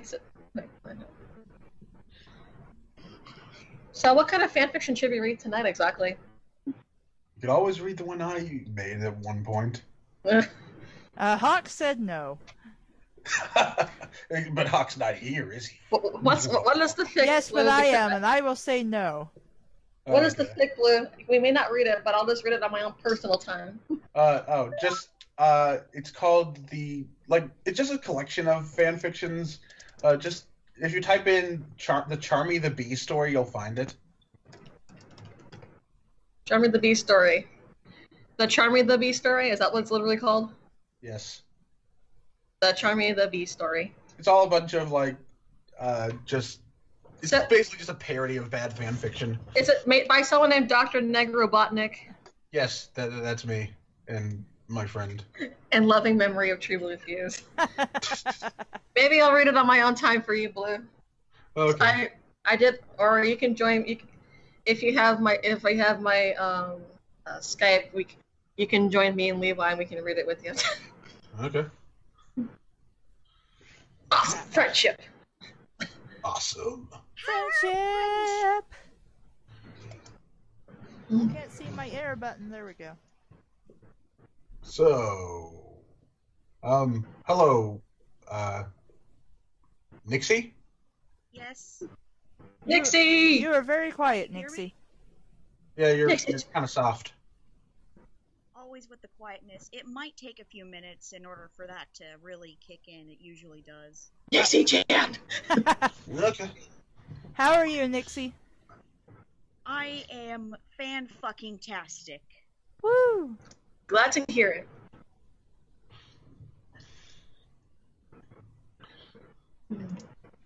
Let's see here. Garfield, Batman, Gilmore Girls, Dexter, Street Fighter, Saved by the Bell, Frasier, Mass Effect, Sex and the City, Red Dead Redemption, High School Musical, King's Speech, Zero Dark 30, and A Christmas Story. I want to read about Garfield, to be honest. The Garfield So, like, thing? what are Okay. you looking over? Oh, so I can get people's names right, because otherwise I'm not going to. Samus here, well, they wanted these Garfield fics by Shakespeare Hemingway. Okay. That's quite a name there. That sounds fascinating. I read and I like reading and writing good stories. I also enjoy video games and anime. Shakespeare and Hemingway are my favorite writers. I hope they would influence me. I also like Garfield very much and enjoy writing about him. Those are completely different things. How long is I'll this? give- Oh, I'll give them the. not too long. Which one are we going to read first of their work? Well, they suggested, Zero Dark Garfield. yeah. Is so that based off Perfect Dark? Like it that says game? Garfield and Zero Dark 30 crossover. Oh, I don't know what Zero Dark 30 is. I want to say it's a movie, but I could be wrong. It sounds more like an anime, to be honest. Well, it could It also does. be. I can Google it. If I can click the right window. Sounds actually kind of like a game. It could be. I'm looking it up too.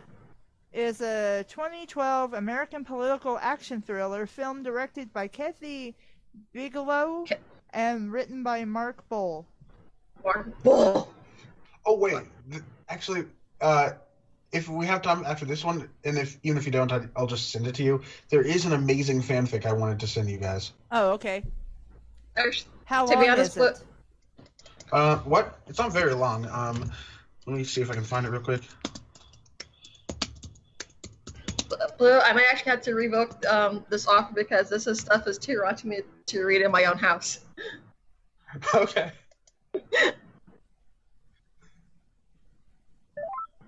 Okay. It's called Blue's Clues versus the Mafia. Oh my Oh my god. gosh, that sounds amazing. Wait, is Dave joining us? Well, I asked him earlier, but then I missed him while we were reading Twilight, so hopefully we can get him in for a fanfic at least. Hooray, Yeah, a party of five. That's not a movie title. Dave has now lit on top of all of us. Hi, Dave! What? No. Because you dropped in I don't on the recognize. party of Oh wait, I Oh, didn't grab okay. the I'm your bad Jigglies, and there's Nixie Chan over there, and there's Kassie, and then there's Kassie. and there's Nixie Chan. Hi, Nixie. How are you? I'm Blue. You're the Dabba yandere. dabba. Yeah, he No, might you didn't. remember Blue because we read the MIL together. With your MLK preacher voice during the fun parts. Do I? Oh, Jesus. It's Martin Luther King Day soon. I don't do an impersonation of him, do I?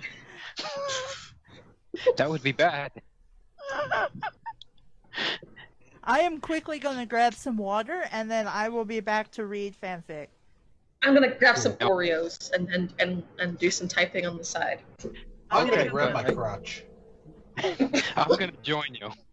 No. Bad Dave, naughty Dave. No touch Blue. Look, but don't touch cheese. What if I wanted to? Aww, And it's so much. it's only magic. Well, Blue, you consent to Dave touching you, then that's totally fine. As long as it's consensual, I'm okay with it.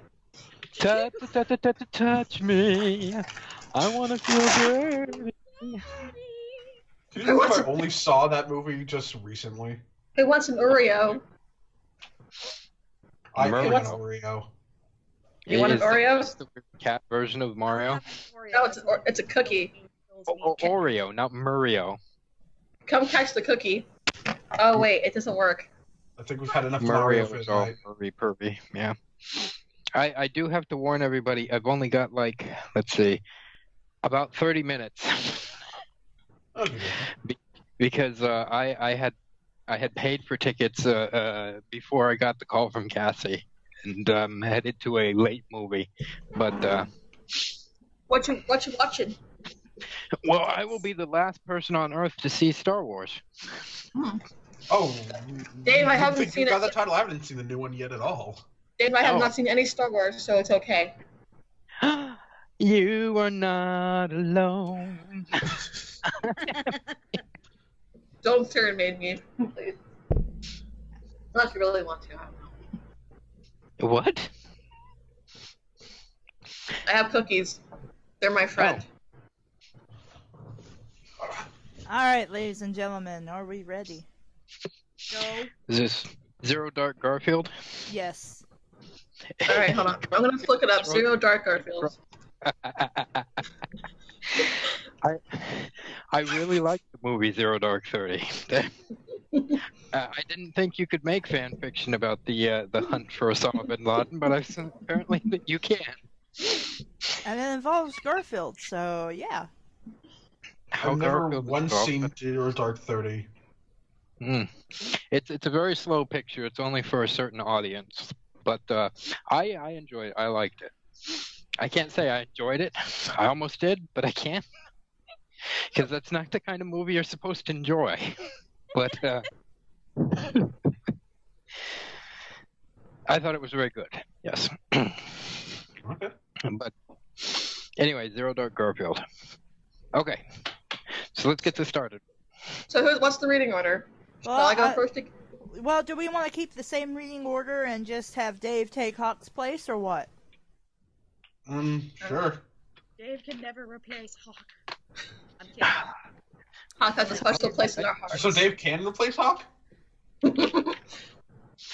So Like, Hawk real is quick, big. since I wasn't here last time, what's the reading order? The reading order is Jigglies, me, Dave, and Blue. Okay. Is Nick's not joining us? Yeah, that's what I was Joining. thinking. Oh, sorry, I'm an idiot and forgot Nick's. For some reason, Nixie, I thought you were already on the list, and even though where do you want to be in that reading order? I don't know. Just throw me anywhere. Okay, I'm gonna put you after Blue. Sorry. Okay, so it is Jiggly, Jiggly? Kassie, Yeah. And then you, me. Okay, Blue, and underline then me, so I'm talking about me. Blue, and then and then Nix. Nyx. Yeah. Okay. So, we are reading on fanfiction.net Zero Dark 30, a Garfield and Zero Dark 30 crossover. Or, I totally said the name of the title wrong, damn it! Zero said it Dark right. Garfield, there we go. By Shakespeare Hemingway. Let's go. Whenever you want to start Jigglies, I don't care anymore. So just by line, is that how we're doing it? Yes. Zero Dark Garfield. Based on a true story? I don't know. Of course it is. It was sunny day of shining glory when Maya was looking for Osama bin Laden. She was looking for ages upon years and was no closer to the capture of her query. Her querying? Well, someone Sorry. just left. Yeah. Uh-oh. Somebody left? Or Who left? I heard the What? sound of someone hanging up, but then No, everybody's here, it says for me. Oh, you probably Yeah. had the fridge closing. Maybe. It had been many months. Why have you not found Osama bin Laden? Asked Joseph Bradley with frustration, whoever the fuck this guy is. I'm trying, but it's hard. He hides from justice like moon hides from the sun. Maya responded with exasperation tears. You must keep on the hunt and be ready for the pounce. America needs you, said Joseph Bradley as he walked out. Where are you, Osama bin Laden? Cried out Well, Maya with a fist raised to the sky. I sort of feel like this is a sort the beginning of the musical number, the first musical number for this story, where she just leans out a window and says to start singing "Somewhere Out There" to Osama bin Laden. Somewhere out there. Hey. Somewhere over Bin Laden. Maya traveled all over world Wait. to Nixie, it was really hard to hear you. So I'm not sure if there's anything we can do to like make you louder. I could scream. Does this help? Yes, you sound much louder right now. Okay. Volume control. It's very difficult for me. Where are you, Osama bin Laden? Cried out Maya with fist raised to sky. Maya traveled all over world too, but was no closer to the villain. She traveled to lands of desert and sand like Pakistan and Afghanistan, but it was no use. Full of exhaustion and depression, she went back to her room to sleep. It is no use, I am useless, said Maya, as she cried herself to slumber tears. This is totally not the character from the movie. In her dreams of sleeping agony, Osama bin Laden was running from her, but she could not capture. He was giggling like schoolgirl. Can't get me! Can't get me! You heretic! You American pig and scum! I spit on you! I spit on your grave! What the hell? He was giggling like schoolgirl and ducking in rabbit holes, because he's a bunny now. This is so much better than Twilight already. You can't catch me, said Osama bin Laden as he leaped into Is a he rabbit gingerbread man? hole. Something like that. Maya jumped in after him and stumbling into twisting tunnel of spiraling chaos. When sliding finally ended, she found herself in room at last, cornering Osama bin Laden. Said Osama bin Laden as he split into 20 Osama bin Ladens. What? No! Cried out Maya in panic. Maya could not tell which Osama bin Laden was Osama bin Laden, and her body filled with distraught. Then, with suddenness, orange figure filled with manly presence. Yes, because when I see fire on the Osama bin Ladens, burning them all to cinder. because Garfield became smog. Something like that. What the fuck? After Osama bin Laden burning, the figure of mystery stared at Maya with the eyes of fiery fury. After looking, the figure disappeared into sunset, and Maya woke up in her room. She was covered with sweating and was trembling at power she had witnessed. I take it back. The fuck This just fan happened? fiction is the greatest ever. It's the greatest. It's so good. It's so good. Who was that awesome power, and what could this mean? What, thought Maya Nixie? to herself as she shook with amazement. What, Nix?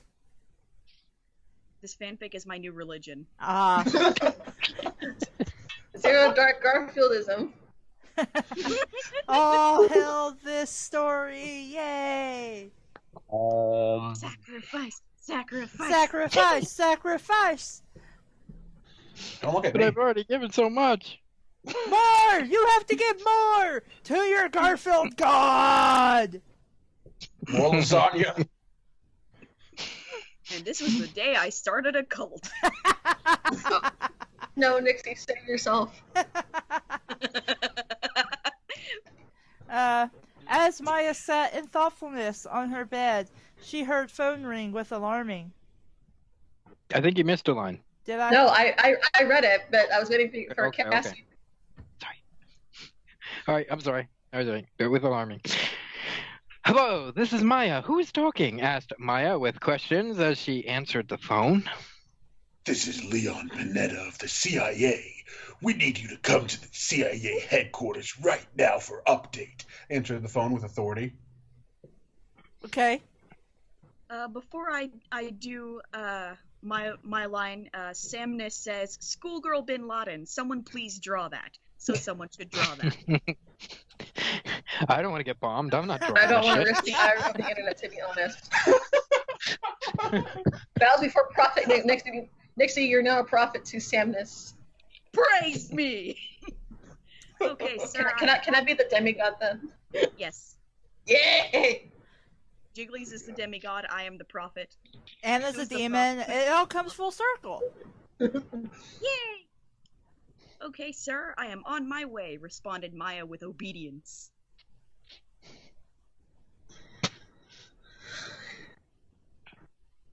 Jigglies. Sorry. No. Maya flew to Washington, D.C., USA, and walked into CIA building with anxiousness. She was full of nerves since for all her searching, she was no closer to the founding. Inside, she went to the elevator and hit the button for CIA headquarters. When she arrived at CIA headquarters, Leon Panetta and Joseph Bradley were sitting at a table awaiting reports. Well, Miss Maya, what is your status? Have you found the fiend? Asked Leon Panetta for Inquisition. With Inquisition. Yes, surely. Sorry. Yes, with Inquisition. Yes, surely you must have succeeded after all this time. Only a total failure would have nothing. You're an Scolded asshole. Joseph Bradley with jeering. Masculinity. You know, with grammar like this, are you sure this shouldn't have been called Zero Wing Garfield? Oh dear. Anime puns. So, Maya looked down at her feet, and tears fell from her eyes, like drops of sadness from pools of regret. I am a failure! Cried out. My phone just went off. I am a failure! Cried out Maya as she collapsed on her knees. If top-notch CIA agent Maya cannot find Osama bin Laden, then all hope is truly lost, said Leah Panetta with sad resignation. Then, in the hour of dire despair, when all hope was gone to death and dust, a figure of awesome power burst through wall, riding a custom Harley-Davidson motorcycle and wearing cool poncho with lasagna insignia, where scorpions rock you like a hurricane played for all to hear. The figure's eyes... Here I am. Rockin' like a Rockin' like a- hurricane. The figure's eyes burned like searing orbs of roaring lasagna.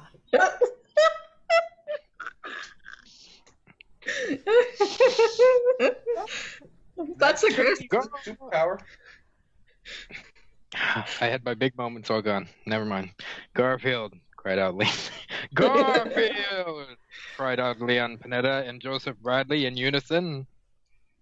Maya looked on in amazement, wonder, for it was the mysterious figure of her dreams. I don't know a lot of people have had dreams about Garfield, but... Who is this Marvel man? Thought Maya as she stared at him. I am hearing country of America, land of freedom. Yet I am hearing the whines of babies, said Garfield with disgust. I don't think this is Garfield. I think Thanks, it's supposed to be a Garfield. stand-in for something else. But we are lost of hope. Osama bin Laden will never be found. We have looked everywhere, cried Joseph Bradley with whimpering. It is true. It's impossible. I've looked all over the world with CIA expertise. No one can find him, said Maya with doubting words. Fools! I will find this Osama bin Laden and bring him to, bring justice to him like justice has never been brought. Garfield roared with knowing. But you cannot. You are not CIA super agent. Osama bin Laden can be everywhere, protested Maya with defiance. Then you can never catch him if he is everywhere. He's omnipresent. Garfield is love. Garfield is life. We read that. Garfield's And then Garfield's I unfortunately lost the Garfield eats audio. lasagna. He doesn't touch mice.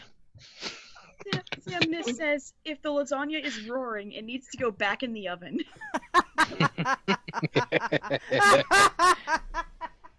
I don't know what your lasagna is made out of, but clearly it's made out of lion or some shit. Garfield stepped off a motorcycle with his masculine feet and walked over to model drive Kleb. a motorcycle into the office? Yes, he crashed through the wall or some shit. With strut of cool confidence. Garfield spun the globe and then stopped it with one finger. Like, I need Garfield's feet. I feel like they're not referring to the model globe, but the actual planet at this point. Maybe. Osama bin Laden is there, declared Garfield with his finger on the globe. How the fuck would you know that? It's Garfield. Yes. It's Garfield, he's omnipresent. I guess. Of course, said Leon Panetta in awe of Garfield. Now that the prey is found, it is time for the hunting to begin, Garfield said as he loaded his Desert Eagle for justice dispensing. I'd like to point out that I like very much your poor man's Darth Vader voice that you've given to Garfield. It's very good. I also like the cat Kratos, meowing but in the that works too. background. That was Peach. She approves of this story where Garfield is the masculine hero we all need. With masculine Garfield, feet. Garfield is Peach's long lost cousin. Well, she's Garfield, orange. wait. It's a Pez dispenser deagle. Someone is outraged. No, my sister's just wiping some dishes off, and my cat's watching her. Meow. Oh. Mine's now Garfield, chirping. wait. Go on, Nick. Sorry. Garfield, wait, you will need SEAL Team 6, cautioned Leon Panetta with wary words. This is my SEAL Team 6. Garfield replied. Okay, sure. Can you bounce Garfield. bullets off of them? We'll find out. Garfield replied, pointing to his toe taps. SEAL Team Sexy. Yes.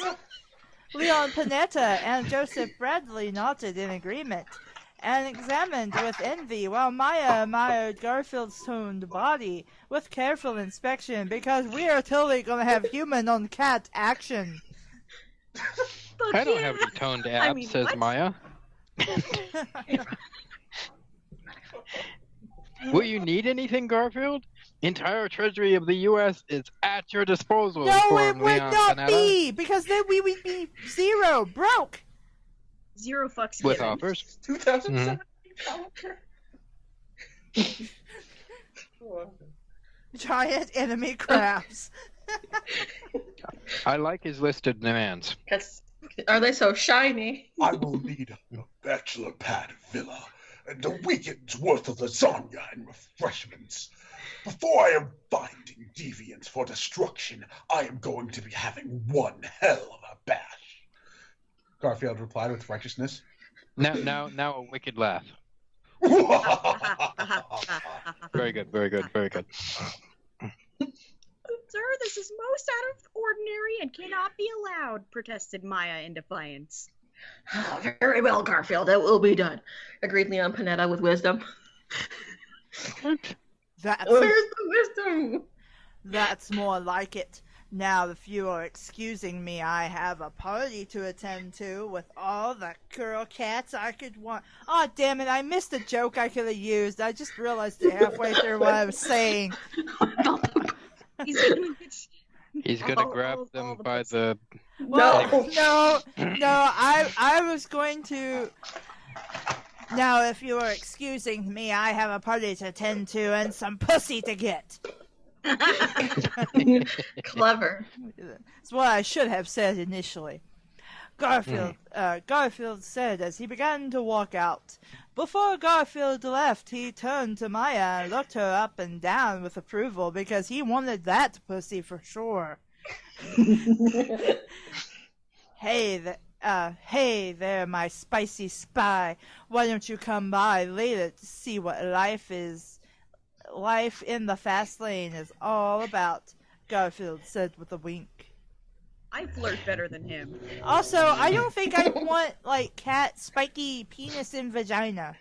No, that's a horrible image. My mind hurts now. I hate this. You're welcome, friends. Who just ripped the elephant-sized fart into the microphone? I heard something happen there. There was no.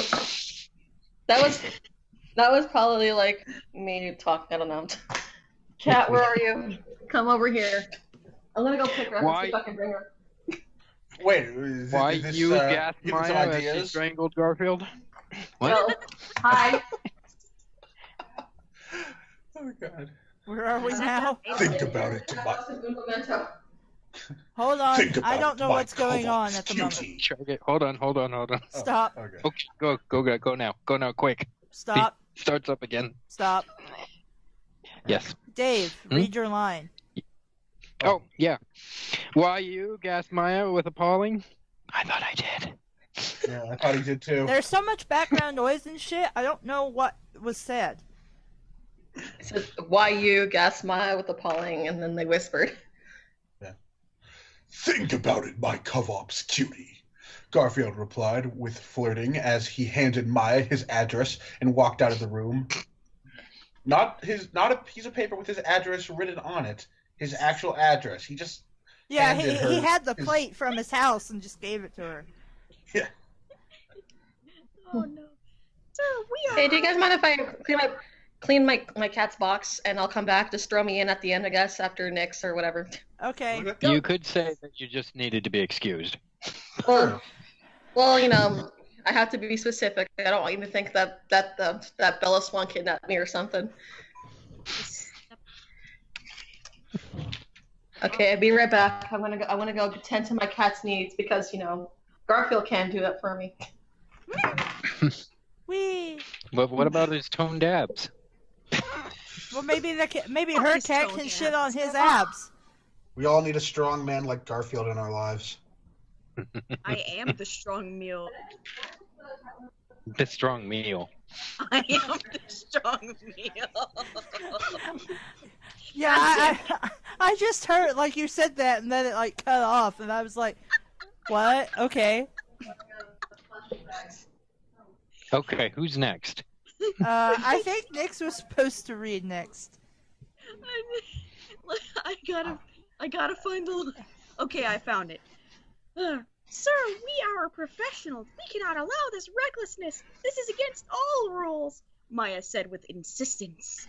Garfield does not live by our rules. He follows a higher code. The code of God, I guess. Leon The code of Panetta. being Cassie. Leon Panetta informed with truth. He uses his cock like a dividing rod. A real man like that respects only the law of lasagna and steel, said Joseph Bradley with humble respect to Garfield. Oh, respect of Garfield. Sorry. Huh? Wait, where? Maya shook her head. I'm. Yeah, I hear the cat box getting cleaned. Maybe she should have muted her mic. Maya shook her head in disbelief and left office in disgust. One day she will understand, Leon Panetta said with wise words. Maya was driving home in her car with angry steering. She could not believe the galling words that entered her ears that day. She was cool, calm, professional woman, and had no patience for the manly boldness of Garfield. Okay. Although filled with the anger, she could not stop thinking about his rugged manliness and his cat features and spiky penis, and was fascinated by him. She decided to go to his bachelor pad villa, okay, and confront him with her thoughts. I must find out what makes that pussy tick, thought Maya as she drove with angrily to Garfield's bachelor pad villa. Well, I On know what makes arrival. her pussy tick. Oh my. On arrival at Garfield's bachelor pad villa, she saw a sight of splendor. Cool music was playing as hot ladies in bikinis were all around sipping champagne and eating fine lasagna. All Your around tax dollars at work. Yes. Yes. all around were decorations of the highest cost. Exotic, erotic art and palm trees were all around for mood making. In the courtyard, Maya saw Garfield lounging by poolside with hot, sexy ladies all around. Garfield was smoking lasagna cigarette. It's kind of ironic that we're being serenaded with the sounds of a litter box being cleaned Yes, out. yes. Well, it's better than Levi's spider. Did you want that thing to show up and start shooting people? Hey, I married that spider. Levi's Thank you very yeah. much.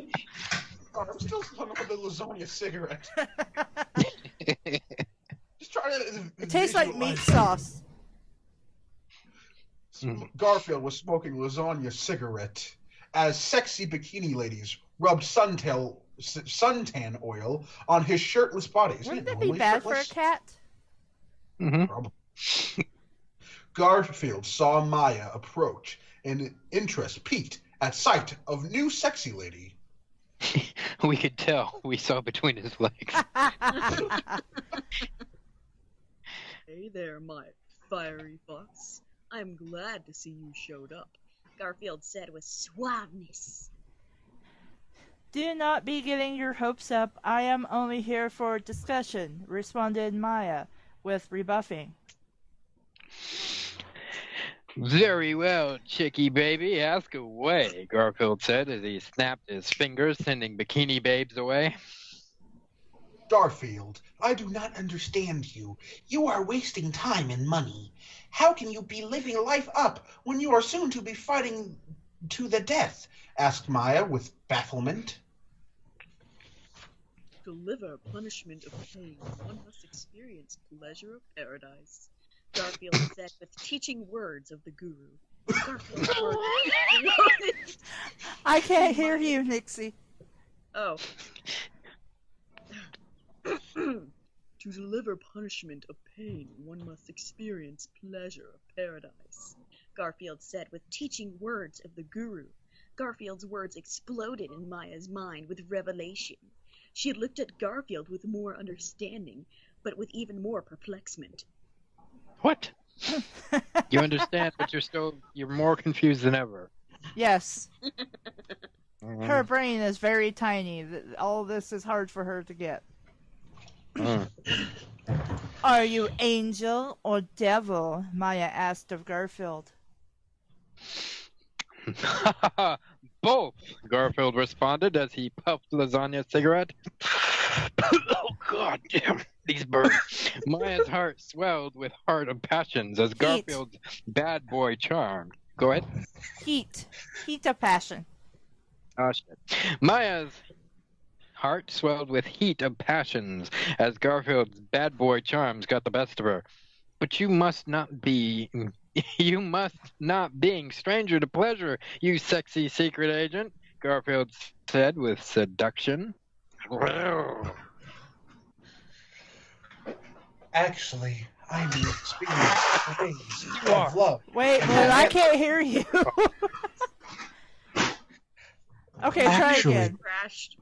I am inexperienced in the ways of love and romances. I have spent all of life finding Osama bin Laden. Since you were a baby? Huh? You're still Her We're entire getting- life, she said. And I'm like, since you were a baby? Yep. It was bring your daughter to work day at the army. Ah. It doesn't say all her life, it says all of life. Ah. So she took everyone's life. So she's actually Eve. Yeah. That all makes sense now. I guess. A fitting woman for Garfield's life. Yes. Mark W. says, 50 Shades of Lasagna.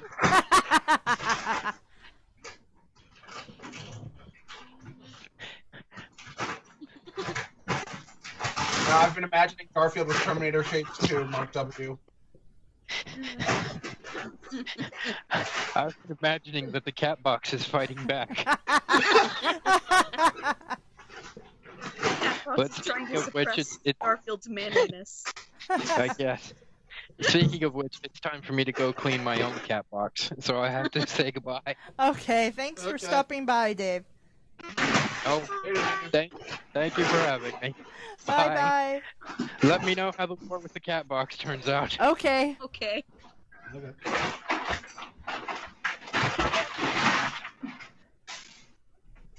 Boy, that's Once loud. again- What? Oh. Once again, I am left as the only Y chromosome here. Well, I think Nixie counts for that. Okay. Sort of. It's time for some mad knuckling. I did it. Mad knuckling? Is that what she said? Oh my. Knuckling. Oh my. Here I come. I am- rough with the I am- knuckles. I am back from my experience. So, What have I missed? did you beat the cat box or did it beat you? I have endured, but I've won over the box. Okay, My good. cat's now happy. I think she's coming over to it. Okay. So what have I missed since my departure? Well, Garfield decided to get some babes and a cigarette lasagna, and Lasagna cigarette, Shades actually. of lasagna. yeah, and So- and now he's having a conversation with the main character. okay, so where are we? Wait, are you implying anyone's the main character other than Garfield? Doesn't Garfield automatically become main? I guess, but the line. Nix, have you went yet? No, not yet. I was waiting for the fight with the cat box to stop. Okay. If you want to take over, start with both Garfield. Both Garfield? Where? Yeah. What? Like, No, Samus has a good point. If she's Eve, does that make Bin Laden actually Bin Laden Adam? Or does that make Bin Laden Adam? I guess maybe, or the devil won because I mean, remember the devil went into the garden and seduced Eve. I mean, it can't make him God because that's Garfield. Yeah. I would say the devil. Okay, that would make sense. Did you find it, Nix? Yeah, I found it. Okay. Both, Garfield responded as he puffed lasagna cigarette. Maya's heart swelled with heat of passions as Garfield's bad boy charms got the best of her. But you must not being stranger to pleasure, you sexy secret agent, Garfield said with seduction. Okay. Actually, I'm very experienced in ways of love and Oh romance. wait, we already read that. Yeah, Oh. we have. I apparently forgot. Okay, Jigglies. Read, What? well, that must be changing this instance. Well, that must be changing this instance. Oh, that must be changing this instance. Follow me, my government girlie. Garfield said as he led Maya to his bedroom. Oh God, we're going there. Yes, we are. Garfield's bedroom was surrounded by virility symbols, and the fragrance of romance is. So he's had sex already multiple times tonight? Well, I'm taking my pants off. Okay.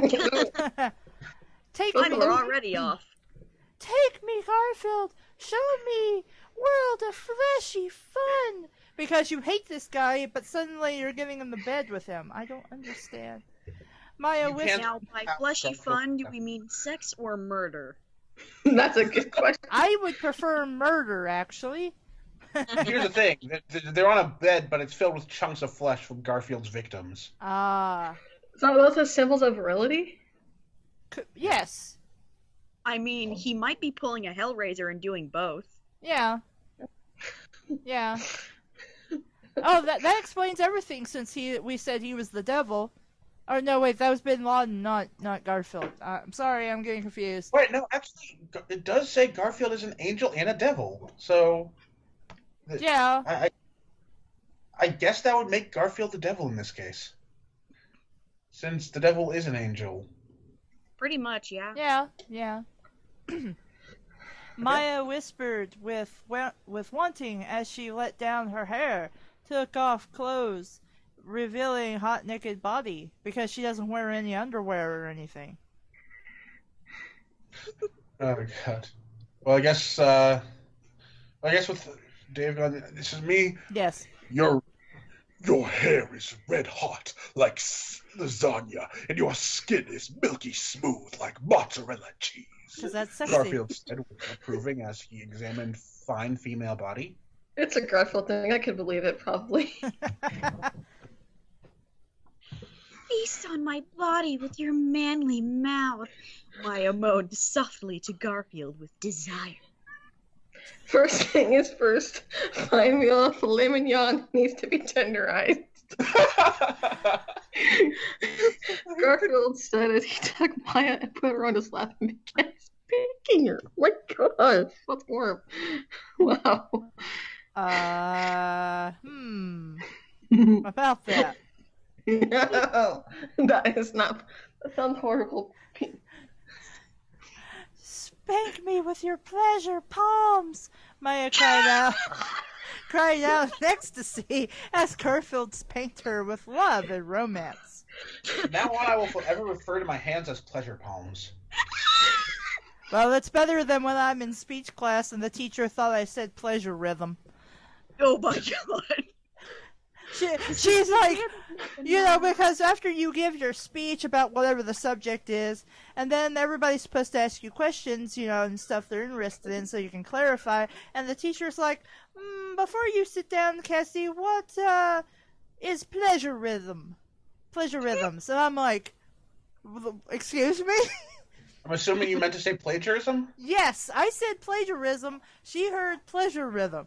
I don't know what she's doing in the back of the class. She's supposed to be grading me on my speech. And everybody sitting there in class was like, what the fuck are you talking about, lady? This is the rhythm of the night. Okay. So, my turn? Yes. Yeah. Garfield spanked her like blacksmith tempering metal, with mighty blows of hammer crafting behind, with sexiness leaving it red hot like molten metal. I don't think that would be pleasurable if he's hitting her that hard. Yeah, that sounds painful. I'm not into that. All I know is it sounds awesome, just without describing it. Sounds painful, but awesome. And I do mean butt awesome. But awesome. Now that tenderizing is done, time to dine in, Garfield said with sly smile as he began to lick Maya all over her body and supple white breasts, which were like fresh baked cheese. I don't think that's how boobs work, friend. And I don't know if I want a cat's tongue touching me there. Oh my God. Who likes my sexy voice? Garfield, you make my body burn up with passion of intensity. Maya said with satisfaction as Garfield's expert tongue explored Maya's body like slimy earthworm of pleasure traveling after body licking Garfield embraced Maya to deliver her pleasure power to her with his mighty thighs. Oh God, the next sentence. Is it my He turn? has mighty thighs. Does he have a cannon penis? He might. Is it my Oh my turn? God, he does. Yeah. It is my turn. 1 sec. I will. Hi, I'll Garfield. be right back. Okay. That was Peach again. Apparently the cat's really into this story. I can understand why. Well, as I was saying, as we were like speaking, like, oh, she's coming up on the table. I was like, oh, Peach, can you actually hear this? I actually have to go for the night. Oh, okay. Okay. Have a good night. So, Later. Good night, Nixie-chan. And thank you for stopping by. yeah, bye. Adios. How do I get off the call? You hang up. Oh. So, I guess you're next, Caleb? Yes. Okay. Best sentence. Time to launch the Patriot missiles. For real? Garfield said as he bombarded her body, penetrating her bunker with hellfire explosions. Garfield and Maya made powerful loving that thundered like explosion all into the night and into the morning. I don't think you guys could last that long. In morning, Guys, I think we need like a metal soundtrack just playing in the background here. in the morning, Garfield and Maya lay in bed, savoring moments before the conflict of battle. However, Garfield knew no time was to be wasted and got up to prepare for his mission. I just love Mark W's comment, like 50 Shades of Lasagna, followed by the sequel 50 Shades Saucier. That's a good one, man. It's a really good one. Is Jiggly still gone? Yeah, I'm here. I thought I said the one before yours. That's Blue's turn, isn't it? Oh wait, there was yes. You had one more sentence, didn't you? However, oh. Okay, I'll just read it. However, Garfield knew no time was to be wasted and got up to prepare for his mission. I said that. Yeah. Oh, you did? Yes. Okay. Somehow I didn't hear it all. Garfield, you have made me seen the world I had not known before. Please be careful. I do not want to be losing you, Maya said with worry in her heart. Do not sweat your brow, my spice rack.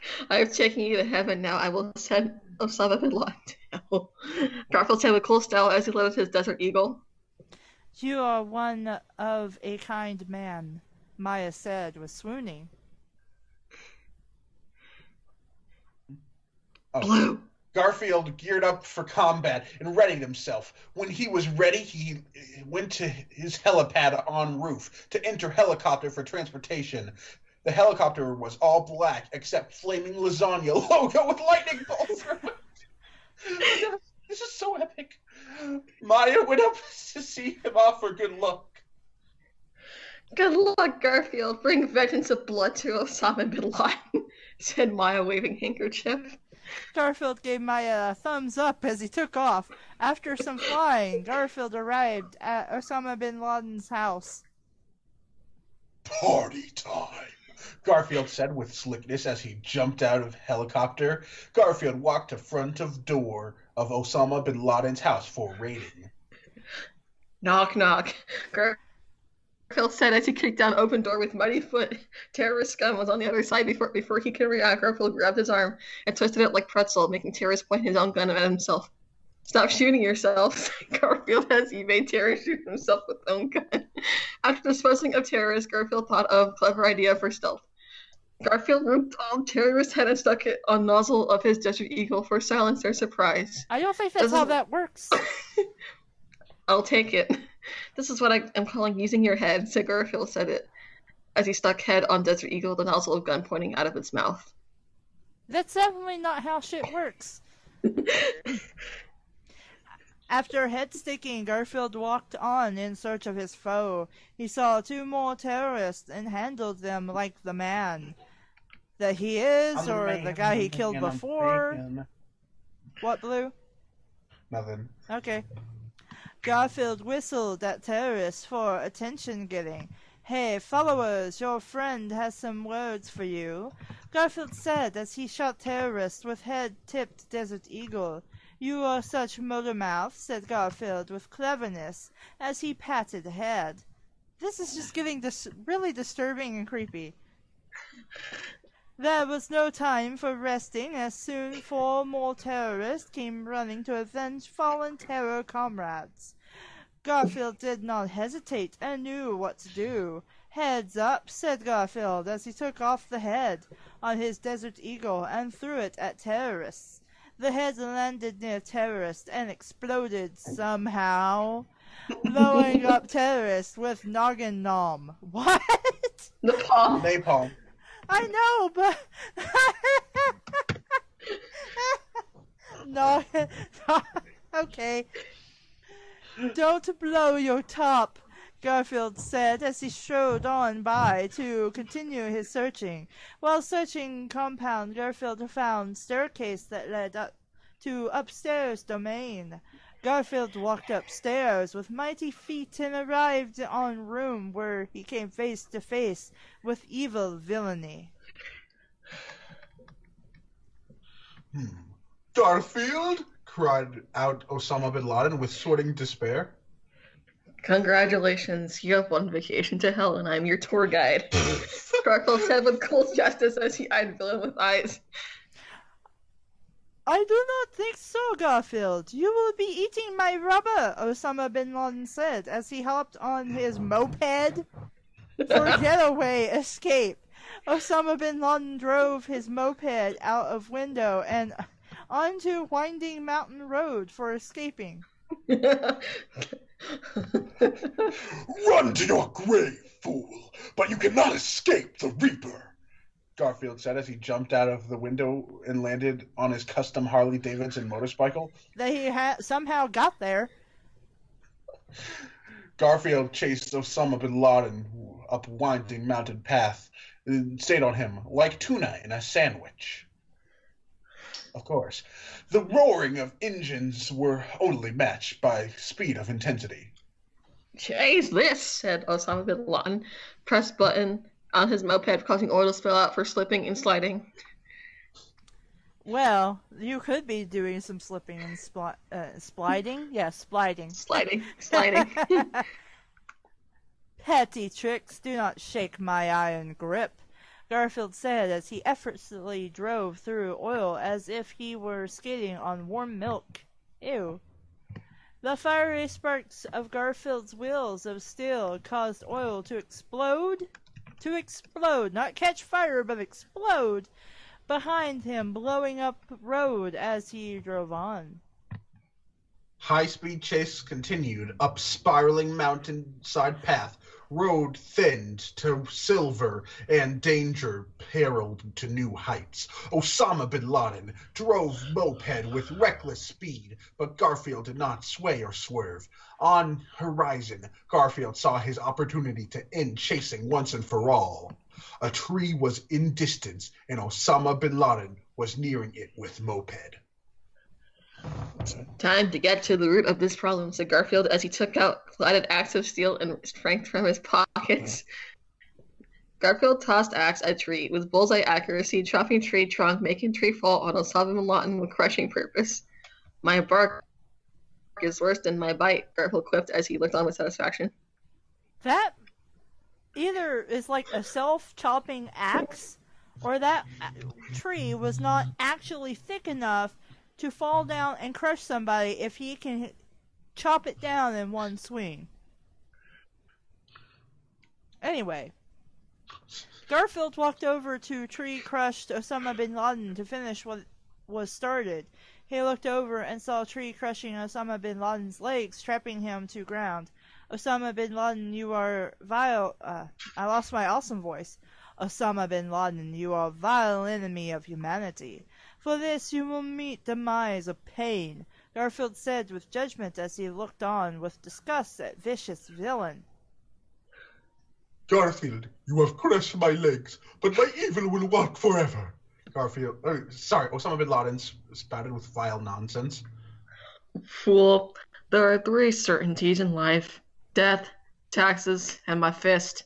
Now you will be experiencing 2 of these. Garfield said with exploding righteousness as he thrust fist into Osama bin Laden's abdomen, Ow. impaling him on arm. Ow. Garfield then raised fist. No. Garfield then raised fist into air with impaled Osama bin Laden raised to the sky, evil blood dripping from knuckles and down muscular arm like river of red molten lasagna.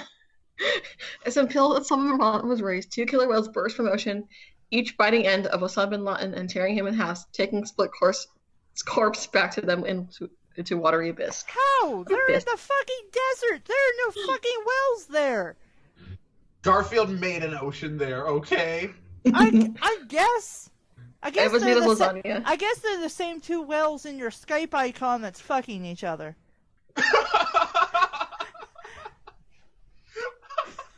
Enjoy your vacation in Wales. Ah ha ha Ha ha ha, Garfield quipped with coolness as he put Lasagna's cigarette in his mouth.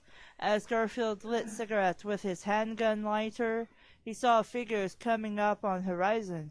It was Leon Panetta, Joseph Bradley, and Maya on scene to congratulate him on victory because somehow they magically got there. Why they couldn't have been part of this mission and helped you, I don't fucking know, but okay. Oh, God. Garfield, you have done it. You are a true American hero, said Leon Panetta with thanks.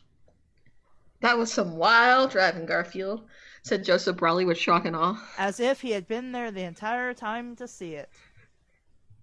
When riding the highways to hell and being chased by the devil on his four-wheeled flaming motor... Four-wheeled?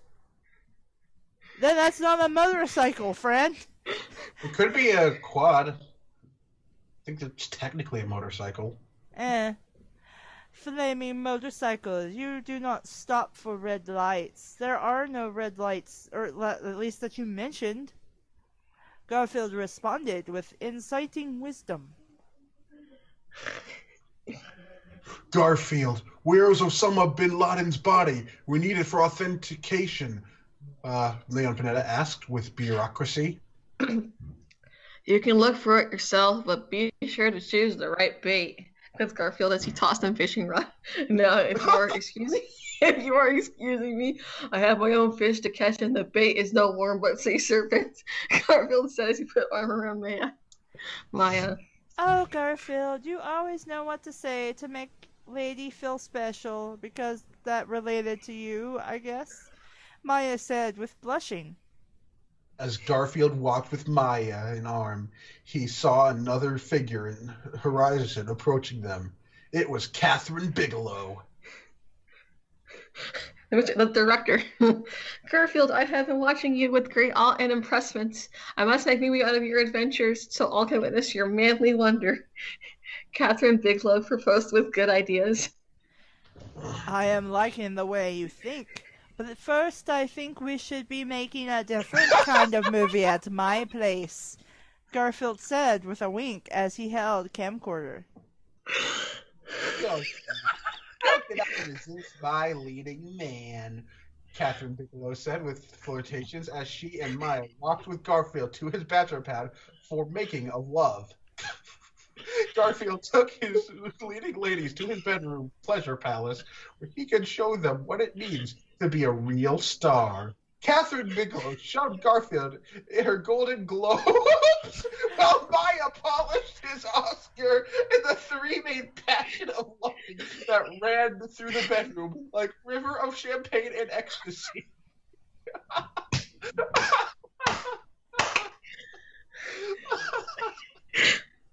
The end?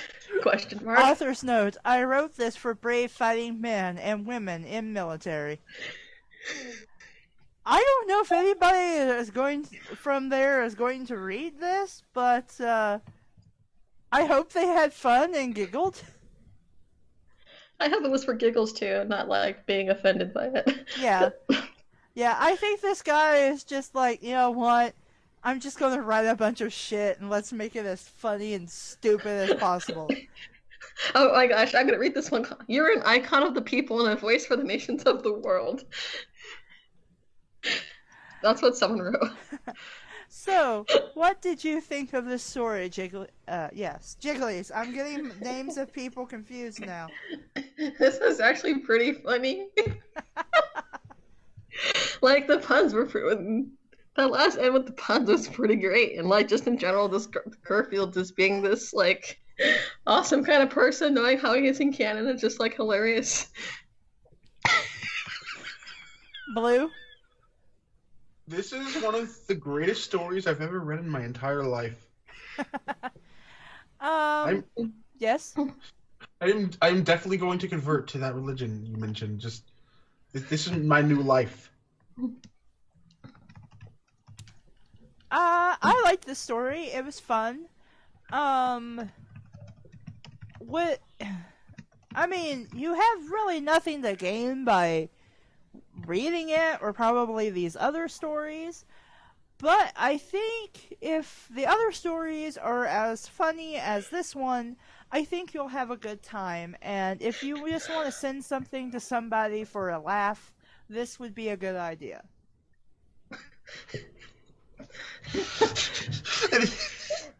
That ending, though, that was amazing. Yes, the puns were perfectly timed. I liked them.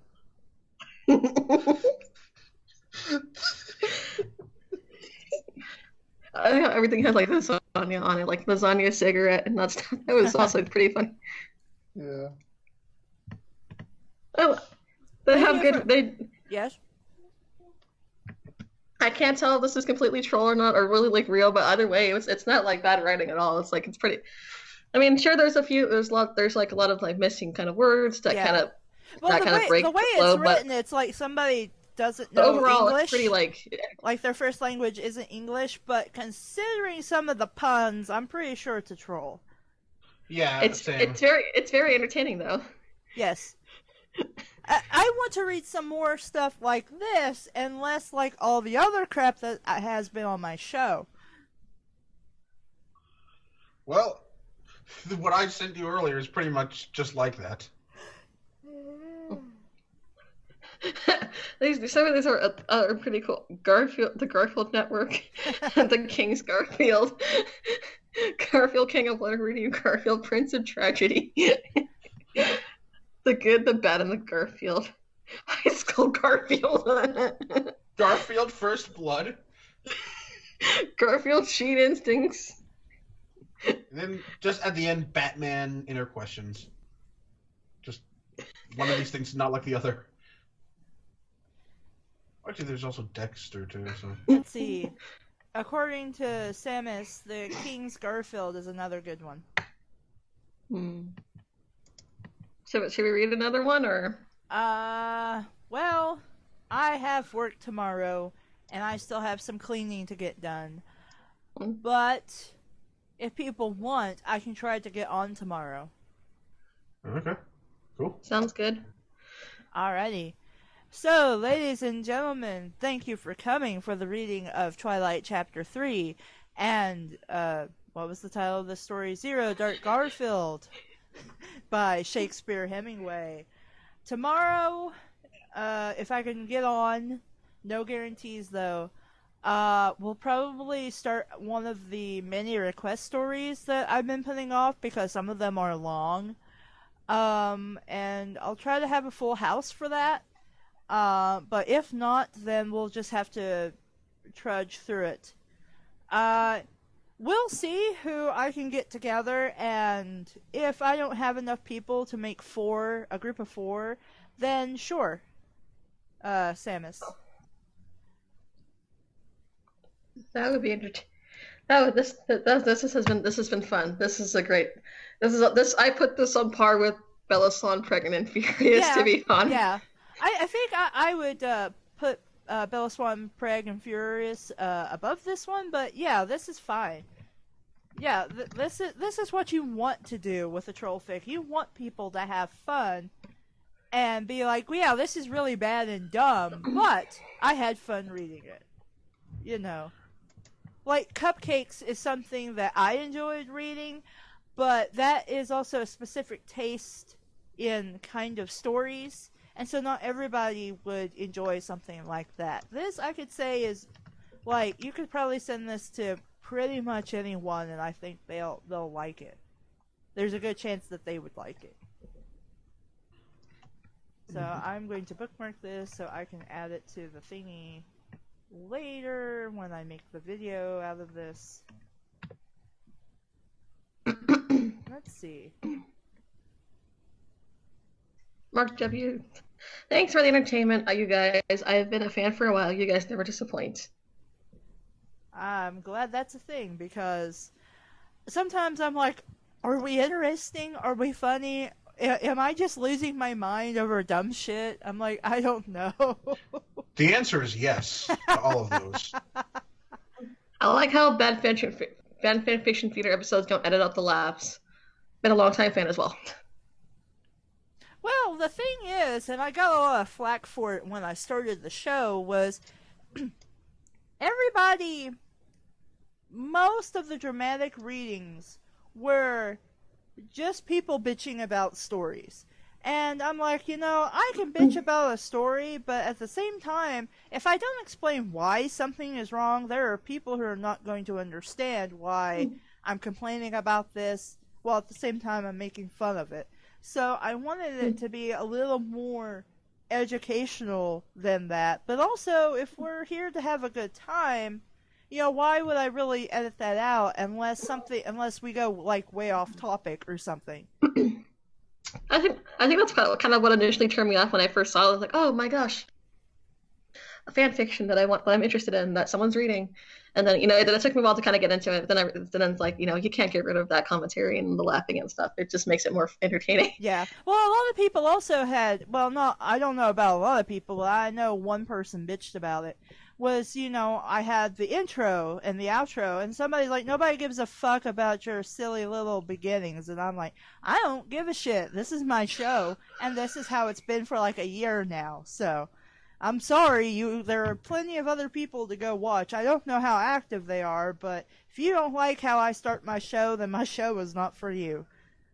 I mean, I'm sorry, but I'm going to kind of have to agree with them. I mean, especially with the Minor Life one. Like, who is that douchebag singing in those? Fuck that guy. Yeah, in hindsight, maybe that was a bad idea. or better yet, it was a very Blue idea, because it made me sad. Mm-hmm. I don't know, I liked it. Well, blue's my favorite color anyway, so... Though I will also say, you say you wanted an educational aspect, but at the same time, this is the same show where we talked about orgy sandwiches. Yes. The best in town. I wanted to edit in, but it just didn't end up working out. Like that whole, Gandalf approved 100-foot meat. Or something like that. I don't remember what the joke was now. But you could just tell that I'd stuck that in at a later time. And I'm just like, man, I can't put that in there because I was going to have like this whole commercial spiel for orgy sandwiches. And I'm like, that would be great just by itself as an animated like commercial thing. But it just didn't turn out. Well, maybe in the near future, when I get a better computer and learn to animate somewhat better, I can make a commercial for you all. It would be fantastic, but we'd have to figure out, write a script to make sure we got all the jokes we wanted in there. I'm trading my services for those half-lit crackers. For the half-salty crackers, yes. Maybe one day you'll be lucky enough to get peanut butter. I don't want peanut butter crackers. You do or don't? I don't. Oh, you don't like them? No, I want graham crackers. Preferably chocolate graham crackers. I haven't had graham crackers in years. If you get graham crackers and you go to the baking aisle, you'll see this marshmallow puff cream, and use that. If you eat them together, it's really good.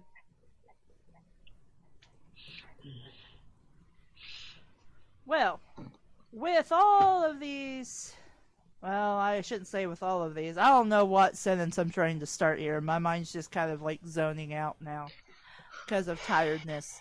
But thank you, everybody, for coming to listen to us read stupid shit and bullshit. And hopefully you got some chuckles and interesting jokes out of everything tonight. And I'd like to thank Blue, Hawk, Nix, and Dave for showing up, as well as you, Jigglies. Thanks for the last minute.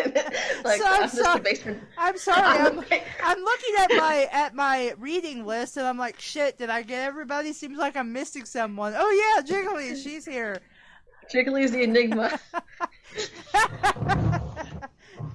Jigglies, who I forget about until I want something, and then I throw her a cracker. I'm glad that's catching on.